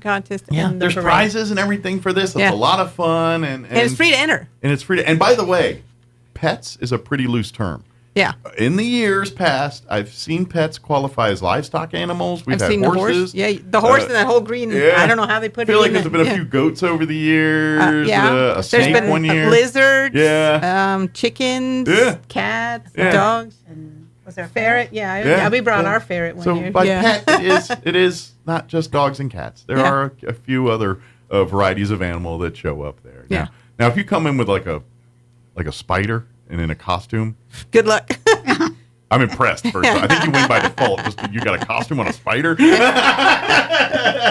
it's amazing. It's always so much fun because the creativity that some of these people Absolutely. have. It's just so much. And to be honest, I don't know which one's better. Like 1 minute I'm like, nah, it's the pets. And then I watch the people and I don't know though. It's whatever one you're watching at the moment's the better one. But what helps too is they're supposed to write a story. So with AI now, it's so easy to write a story. Just plug it in and it's. But it's the showmanship too. Don't just say, "Here's my pet." Come up with a backstory. Yeah, this is Astro, the space dog from. Even with your costume, and then get out there and just do a show. I mean, that always helps the judges pick. Some. You know what I think works best is when you turn your dogs into riding vessels for smaller things. Yeah. So say you turn your dog into like one of those tom-tom things from Empire Strikes Back that they're riding in the snow in. Maybe you've seen those. And you put a little action figure guy on your back of the dog, and then you have those are always good costumes when they turn them into or like a T-Rex and make them. Yeah, they make those little dogs where they look like they're walking. Yeah, those costumes. Are always fun. Yeah. So, but yes, get involved, and especially we, the locals. Yeah. Come and get What's involved. so much easier when you're local? You're not lugging all this costume stuff around. And be that ambassador that we always ask you to. And we're gonna have a lot of people that have never been here before, or first time, or haven't been here in a while. And when they ask, where do you like to eat? Where do you like to shop? What do you like to do when you're in town? Tell them, show them your favorites. Share that stuff. Yeah, be an ambassador for your neighborhood and tell people why you love it. We're looking for volunteers. Always Main Street. We are looking for volunteers. And there's perks for being a volunteer. Yes, there is. Access to swag and things that other people don't get access to, stuff like that. And we have a uniform shirt for our volunteers this year. Excellent. So they can be readily identified. Easily identifiable in the sea of aliens and dinosaurs and everything. That shirt way over there, that's... The one in the T-shirt next to the Transformer. I do have to say, too, we didn't add, probably should, but the city of Roswell has been really great in helping us with this. Marketing and a lot of that side, they're doing that. Yeah, and then, TJ over there has just been keeping track of everything. And it truly is a collaborative effort. It is. This the whole city, not one entity is in charge of it this year. Main Street's kind of the glue that's kind of the liaison for everything, but everyone's doing the UFO Museum's got their own thing. Galacticon's got their own thing. The Roswell Museum, too, they're doing stuff. The Daily Record's got their own thing. Yeah. But everyone's working together and planning together so that everybody can enjoy everybody's thing throughout the course of the weekend. Well, it helps when you work together, too. You don't plan a big event. Like, we don't want a big event during the people costume contest because we don't want the visitors to say, well, darn, I want to go to both of them. Yeah, I don't want to split the audience here, and now we got half an audience at the one big thing and half at the other. And so that's what it's been done this year. So that's why we're telling people UFOfestival.com is your one-stop shop resource for everything for this year's 2024 UFO Festival. Yeah. It's got everything, and including if you want to be involved. If you want to be a vendor or a volunteer or anything like that, you need to get that done like this weekend. We really, space is limited, time's limited, resources are limited. We need to make sure that... and especially the vendors, they have to get vendor forms, and I don't know about all that, but... Yeah, definitely right away. Sure, and make sure they have their proper licensing and all that from the cities, and making sure that health all that's above code. If it requires, if you're doing food or whatever. Yeah, anytime you're doing commercial food, you gotta be on the up and up with that stuff. And everything will have to have fire code and environmental. Absolutely. So, but if you're civic organizations that want to set up a booth out there, I know like a lot of locals want to set up booths handing out water and information about their groups and things, please get a hold of Main Street Roswell right now to get that stuff taken care of. Email us. And Main Street's kind of the one that's handling all those. That's like if you want to be downtown in the Main Street area with your stuff, you need to talk to Main Street. Well, in downtown is going to go from about 6th Street all the way down to Walnut. That's where the basketball. We're having a basketball tournament during that time. I told you there's so much stuff going on. It goes to Alameda because we're having the car show. Yeah. There's literally so much stuff. The car show. You're gonna just be stumbling into things. We have 2 stages set up this year. So entertainment at 2 different areas of the dueling stages. Main Street. Well, one's the cultural stage, and we also have mariachis that are going to go up and down because. You get a lot of people, especially if they're from Europe. We get a lot of, or Japan. We get a lot of tourists from those places. And they want really some neat of our culture. not alien culture, too. And they do. And we also have the military band out of El Paso. Oh, excellent. We're having the jazz ensemble. Excellent. They're going to be in the parade, too. They're ending the parade. So it'll be, at the end of the parade, they're going to have their jazz thing. So, if you're watching the parade, get in and follow them. Excellent. So we're going to jazz it up at the end. Very much cool. so. And then we're doing... Are we going to light up their tubas and stuff or something? We'll do something. We got to put some lights on them. They're coming ready. It's going to be a lot of different surprises this year. We can't say what some of them are, but we've got a little bit of history with us, and we've got a lot of stuff coming in new this time. Good deal. So Obadiah will be back. So if you've been to your 20th UFO festival here, there's going to be stuff that's new and different for you. If you've never been to a foam dance party, this is your time. I've been to things. That's one thing I don't think I've ever done is a foam dance party. So if you get a chance, there's 4 of those. 4. Squeaky clean fun. We're going to have it during the day so people can cool off a little bit, and then we'll have it. That'll be very popular. So two afternoon ones and 2 evening ones. Very cool. So come out and we've got a lot of stuff going. Make some and friends. We've got a major surprise, but we cannot even. We're still working on that one. Still working on that. More to come. As we need to tell you. So, but again, at UFOfestival.com is everything for this year's UFO Festival. For everything from if you want to know what's happening at Galacticon, if you want to know what the UFO Museum's doing, if you want to know what the Daily Record with their film festival and everything's going on there, or if you want to know what's happening down here in Main Street, all of that, UFOfestival.com. That is the official website for all things for this year's UFO Festival. And if you want to reach out and volunteer or be a vendor or get involved in any way, shape, or form, you'll find connections to bring the family out. I mean, even if you've just got an hour, you just want to come down and see what's happening. Every little bit, if you can help man a booth for an hour, because you guys are doing like the passport style. We'll be doing something for the downtown merchants. Style thing. I'm not going to let all the details out, but something of that nature, just like that, where you get a chance to, win swag and visit all of the local merchants and stuff. So we want you involved with that. We're also looking for trash rangers. The kids know what the trash ranger is. Excellent. Yeah. So keeping it clean in the Main Street corridor because sometimes people drop their dino eggs on the ground and we need to get those cleaned up. Sometimes their claws lost grip of their thingy, and so some of the costumes aren't meant for gripping. They don't have a lot of pockets. Sometimes some of those costumes, so it ends up on the grounds. They don't have hands. Some of them. That's right. Some of them have hands. Exactly, or face. For that matter. And we want to stay hydrated. Wear sunscreen. Yep. Hats if you have them. We're putting an ad in the thing this time. Don't leave your pets in the car. And I get frustrated every year when I see people standing on the hot asphalt. Their dogs are picking up their paws because they're burning. And the people just stand there. To be honest, unless it's for the costume contest, leave the pets at home. There's just not enough grass around there for you to navigate around with your pet, unless you've got the special shoes for them. Well, and especially don't leave people in the car. But but just let me ask you this: would you walk around bare feet on the sidewalks? Of that's what I want to Roswell, tell some of these people. Take your shoes off. When it's 105 out, and I don't think you want to. Neither does your dog. But we do have water set up for the dogs, so make sure you. We have a little mini pool. Fortunately, we have pet lovers that will make sure your pet's taken care of whether you want it. I love that too. Cause I'm not gonna lie, I like pets more than people sometimes. I'm one of those people, but anyway, I get it. But yes, be a responsible pet owner, please. Trust me. Lots of water, and I get it. You want the dog out there and stuff, but you just can't have them out in the streets like that at that time of year. It's just if it's You can fry an egg. Yeah, maybe on site. at 8:00 at night when the light parades and stuff going on and all that, then when it's cooler. But during the day, it's just too hot. To be Yeah. So, keep them on the grass or keep them in the air conditioning. Yeah.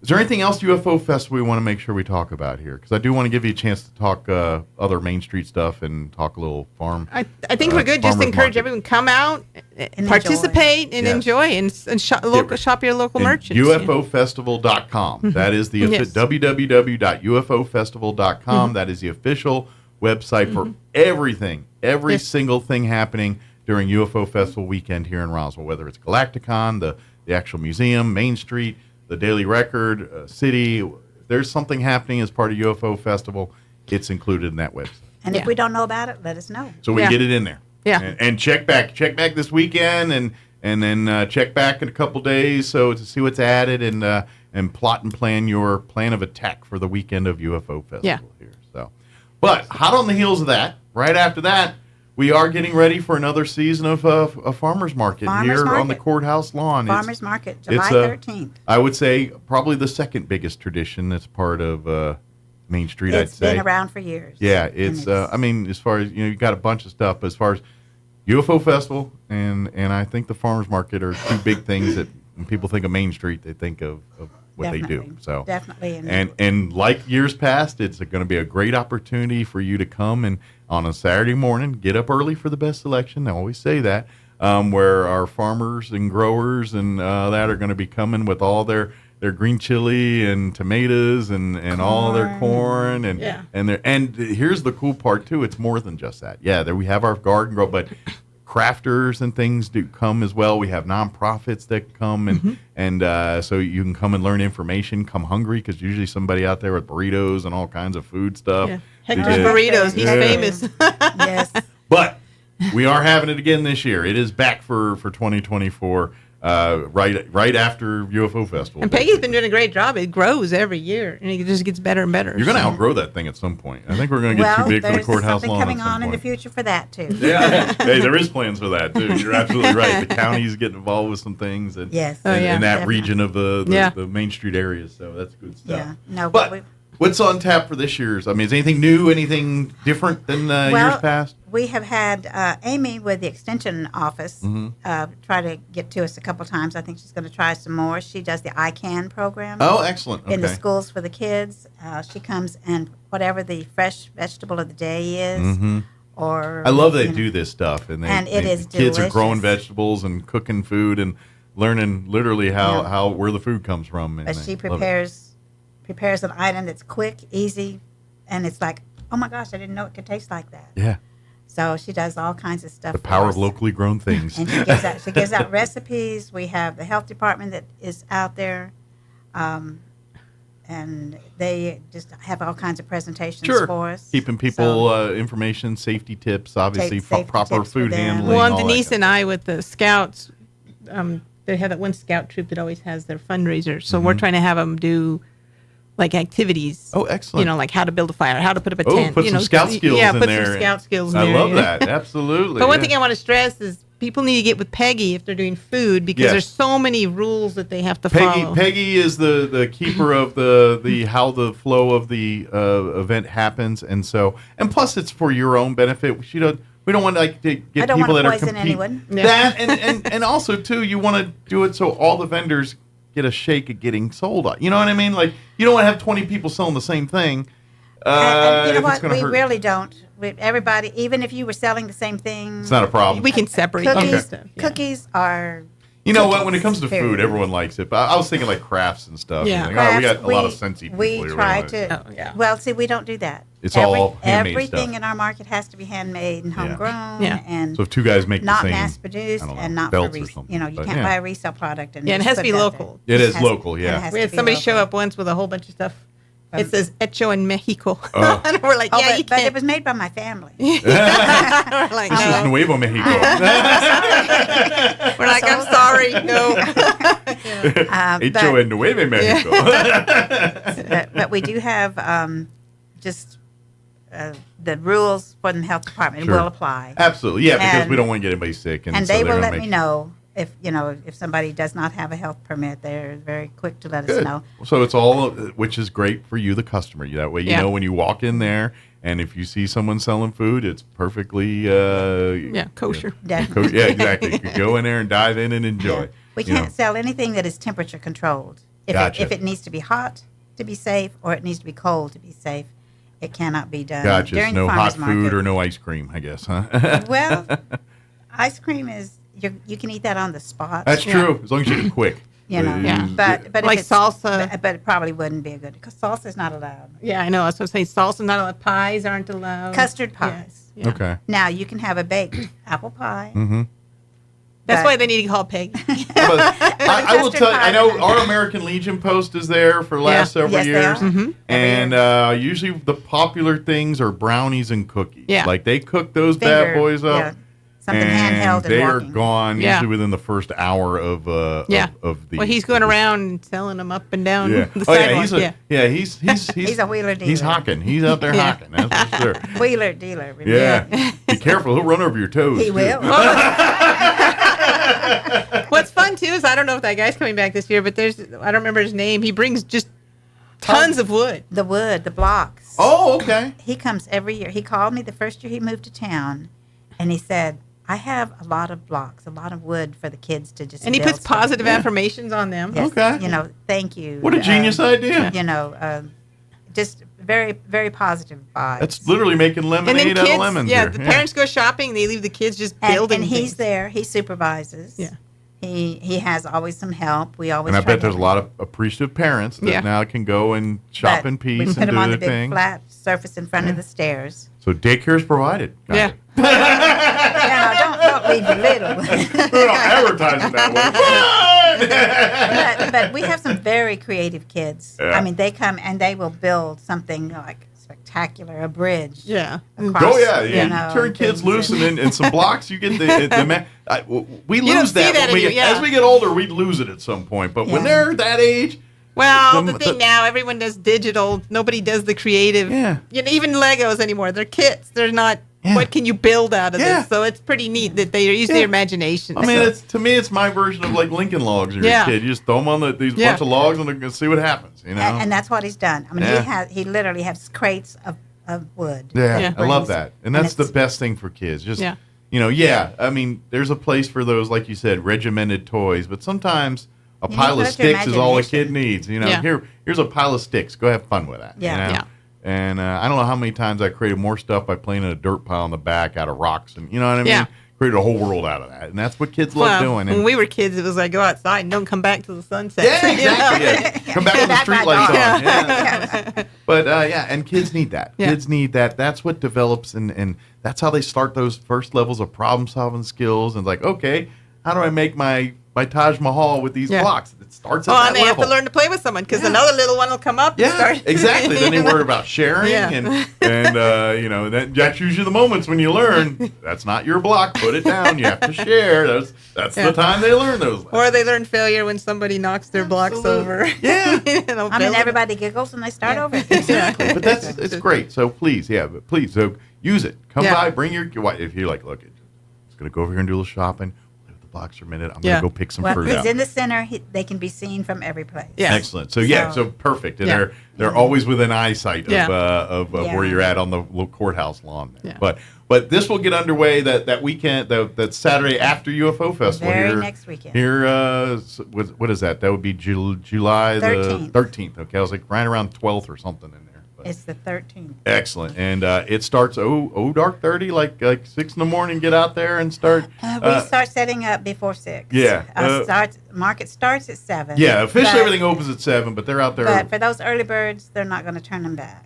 Good deal. But everybody will be set up by 7. Excellent. Yeah, and I'm telling you, especially if you're hunting for particular produce or particular things, be there when the doors open at 7. Oh, yeah, they run out fast. Yeah. Because they want to start canning, they want to start freezing. Absolutely. They want the But you can buy your week's worth of groceries right there. And check back each week because, It'll be something as the different. season progresses, you'll see more and less of certain products as the things ripen. You'll you'll see more Because chilies last year at the one. tomatoes took forever to come. Yeah. And Like we I go- imagine you'll start seeing more chilies towards the end of, of the Probably August, season. September. Yeah. In the first part, you'll probably see more of your watermelons Graves and brings things like all that. kinds of Zucchinis. We get squashes. zucchinis and squashes and all of that. I mean, they're fantastic. Cantaloupes. Yeah. Cantaloupes come in a little bit later. But when Graves comes, they bring a whole bunch of those. Yeah, they bring a lot of Yeah. cantaloupe. And There's a if guy you- that grills green chili almost every week. And if you're one of those folks that do your Saturday trip to Graves, well, it comes to you during the summer. Yeah. You can go to the farmer's they're market there. and They're get it there right with there us. because that's They're they're with us. there. So with they us. don't have is the frozen green chili. No. Well, Yeah. that way but they'll give you an excuse to go out to the farm anyway.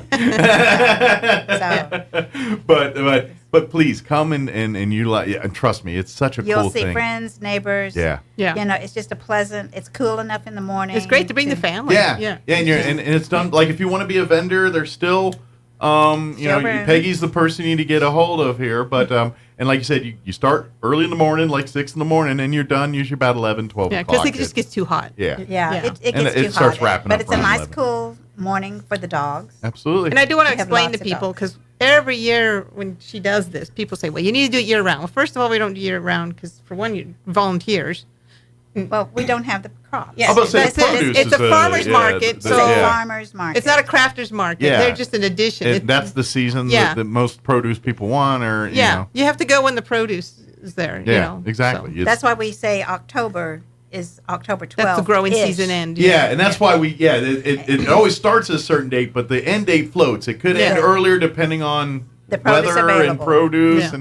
But if the rain was right and the sun was right, and next thing you know, we're getting into later part of September into October, and they're like, well, we'll keep going as long as there's As produce. long as we have produce. I mean, I've seen it go halfway into October a few times, just because the stuff's. And I've also seen it the other way where it's been bad years, and like, we need to wrap this up the end of Last September. year was very, very hot, Yeah. and the crops were very slow coming in. So Tomatoes, we didn't even get in until end of September. It's always the thing we always say: pray for rain. You Yeah. want a longer farmer's market? Pray for rain.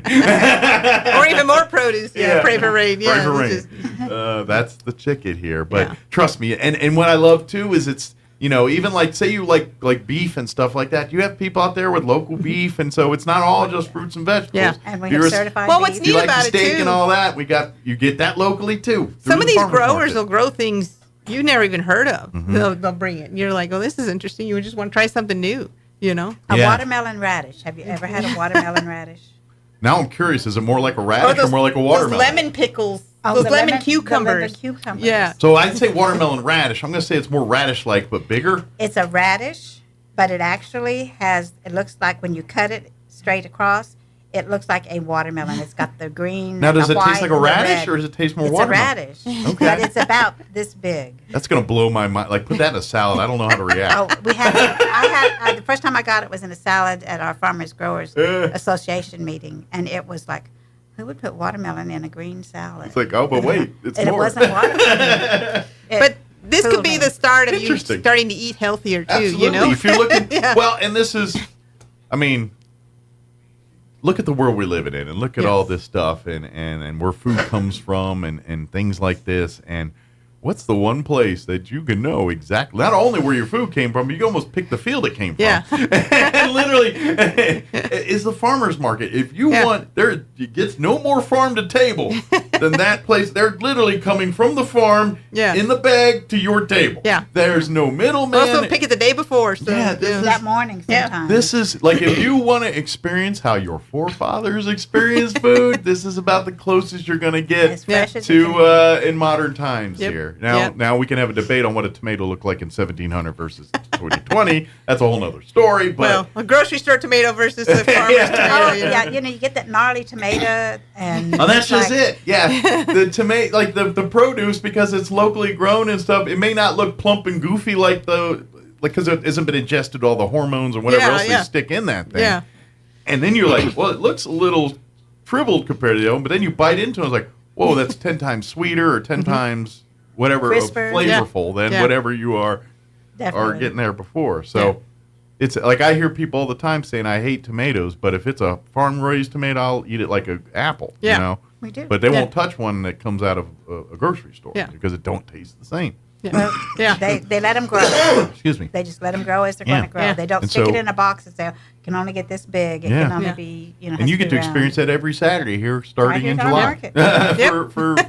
for hopefully a couple months, Yeah. depending on the season here. But And then we'll even show you how to preserve them for later. yeah, that's the other thing too, is you guys have little workshops, little things, and so you ever want to learn how to can, or you ever want to learn how to preserve foods? There's probably one weekend out there. There's going to be someone doing those demonstrations and those kind of things, or you ever want to make jerky or something like that. I'm sure there'll be a guy that's out there. There's been some talks vendors that about- have been there. Bobby's been there for Pareo. He passed away though, I think. Luther. Yeah, Luther. Luther did. We lost Luther just right at the end of the season last year. There's several that have been there for so many Sure. years. Oh yeah, and that's just it. You come for the traditions of you come out every year. It's like, oh, there's my stride, and then you get to experience new things each year as new people and new families discover this awesome asset we have. I mean, we have everything from honey to eggs. To And local honey is the best stuff for It you. is. It's For best all for you your allergy allergies. sufferers out there, Definitely. local honey is your key to. And unfortunately, it's got to be local honey. If you live in Roswell, you got to. We love our entertainers buy our honey, but it's with the bees and how they pollinate and local. So they're pollinating off things that are probably making you sneeze. Yeah. And it's giving you some antibodies and Yeah. they're in through the honey and all that. So that's why it's so Better important. than with an local allergy honey. And they even give you the portion of town that it was in, if it was the northwest Oh, section. excellent. So you can even, or- this one's going to be good we because have there's a some lot down of by, hay you fever, know, toward whatever, Dexter, ragweed Hagerman. or whatever it is. in- Yeah. Love that. And so, and that's the beauty of a farmer's market. You get to, and plus you talk to the vendors. These are the people that grew it. These are the people that made it. And if you want, and plus too, like especially for the honeys or if they're craft people, if you want specific things or unique that these They people take love it because special that's their orders. business. Like, Yeah. and they'll do that. And so you're setting relationships that set up outside of the farmer's market thing. And next thing you know, maybe there's a lady that makes some clay pots or something that you just fall in love with. And now you're like, the only place I know I can get them. And now you have a friend that says, oh, where'd you get these clay pots? I love them. Oh, I get them at the farmer's market. I'll set you up with my lady. Goes in there and it does that. Well, what's neat too is they do the bounty basket every week. Mhm. So every vendor gives something for the bounty basket. You enter Main Street Roswell as a fundraiser, sells tickets for that. So if you win, you come away with a basket full of the baskets alone are super nice. The basket, yes. Well, you get a basket, and it's a pretty good sized basket. And it's And it's kinda just all full things- of a little bit of everything. That's from- great. So, so if you want a variety of what is being sold at the market, Yeah. There you go. That's way better than like one of those Hickory Farms baskets you Yeah. did at Oh, way Christmas better. time. it won't be stuffed with little raffia. Little summer sausages stuff. or But absolutely, and mark it on your calendars. It's going to be that Saturday after UFO Festival. Mm-hmm. The 13th of July will be year or week one of 2024 festival. But now's the time to get with Peggy, to get your vendor space, to get set up, to talk about what, to get, if you are going to be doing foods and things like that, to get your permits, to get your... But I can't be remiss on thinking, keep Chavez County beautiful. Yeah. Oh, Because they give us the trash cans and everything. They come out and help. They're amazing. Set Yeah, up. they do great just- stuff around our community. They're always, Rita and Scott when come out they're not in the every- forefront, they're in the background making sure things are working as average. They've already let me know they will be there this year. All right. And Rita and Scott, and of course Do Scott, they work hasn't, for like Scott a- hasn't been fired yet. Oh, Just good. That's for everybody out Are there. they cheap? Like you can slip them a burrito or something, and that's their payment or They- something like that. They work for thanks. Thanks even better. I like that. Cheap They and work cheaper. for thanks. And Rita's already getting ready for some crafts for the kids. She Excellent. loves children. Oh yeah, bring the kids out for that stuff. When they get tired of the blocks, they can work on the arts and crafts. That's right. We Yeah. try to do a little craft, and I have the assistines that come and help, and they love to work with the kids, and they love to work. So they will also be there to help you carry your watermelon out to your vehicle. There you go. if you need So help. so don't make weight is an issue for not buying things. Yeah. We can Oh, no. get people to help you haul it to the cars, even if they got to walk a couple blocks to get Yeah. them there. They will. Well, we got strong backs that will help you get them Yeah. watermelons and pumpkins and big old things. Yep. Yeah, absolutely. Good deal. UFOfestival.com for everything we talked about earlier with UFO Festival.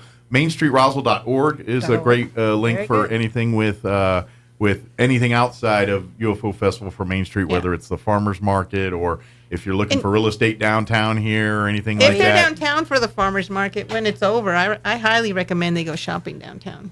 Oh, please. Yeah. Go have lunch, maybe, hit one of the downtown restaurants or go have coffee and then maybe do some antique shopping or some clothes shopping or shopping for rocks or something like. There's so many different businesses in that whole area there that, say you didn't find any crafts or collectibles at the farmer's market, then go H the Days and get some polished rocks or you found something at the farmer's market and you want to match it up with something else. There you go. It's like, I got something for one person, I forgot to get something for else. I better walk over here and get it. Yeah, keep you out of trouble. Doghouse rules keep you out of there. That's important. So, good deal. Did we get it all? I think so. You did well. Well, thank you very much, and we'll see you guys next time here. We got to get you on probably the next couple of weeks too and we may have some more surprises and let you know other things more happening. Cats to let out of bags here over the next couple of weeks here. I'll probably let it out if I'm supposed to. And even if I'm not, I might do it anyway. I might do it. What are they going to do? Fire me? Right? Yeah, exactly. What are you going to do? Fire me? Good luck with that. Thank you guys. I appreciate it. Thanks. All right, 9:58. Quick break before they kick me off the radio. Don't go away. It's been a long, cold, boring winter, and children in neighborhoods everywhere are waiting to hear those magical words. The pool's open! Summer weather has finally rolled around. Make sure your pool is ready. Preparing and maintaining your pool for summer the right way will create a season full of smiles instead of headaches and make your life much easier. Soft Swim, the chlorine-free sanitizing system by BioGuard, only at Mays Lumber Company. You can count on Mays Lumber Company. Artesia General Hospital recently welcomed urogynecologist Scott Beard to the team. Dr. Beard is board certified in obstetrics and gynecology, as well as female pelvic medicine and reconstructive surgery. With nearly 25 years of experience in women's health, he treats conditions such as incontinence, chronic pelvic pain, prolapse, endometriosis, and others, offering surgical and non-surgical care options. Dr. Beard joins our women's services team currently working out of Memorial Family Practice in Artesia and is accepting new patients. Learn more and schedule your visit at artesiageneral.com/UROGYN or call 575-736-8394. Hugh Hewitt is now in Roswell on 106.5 FM KEND Roswell.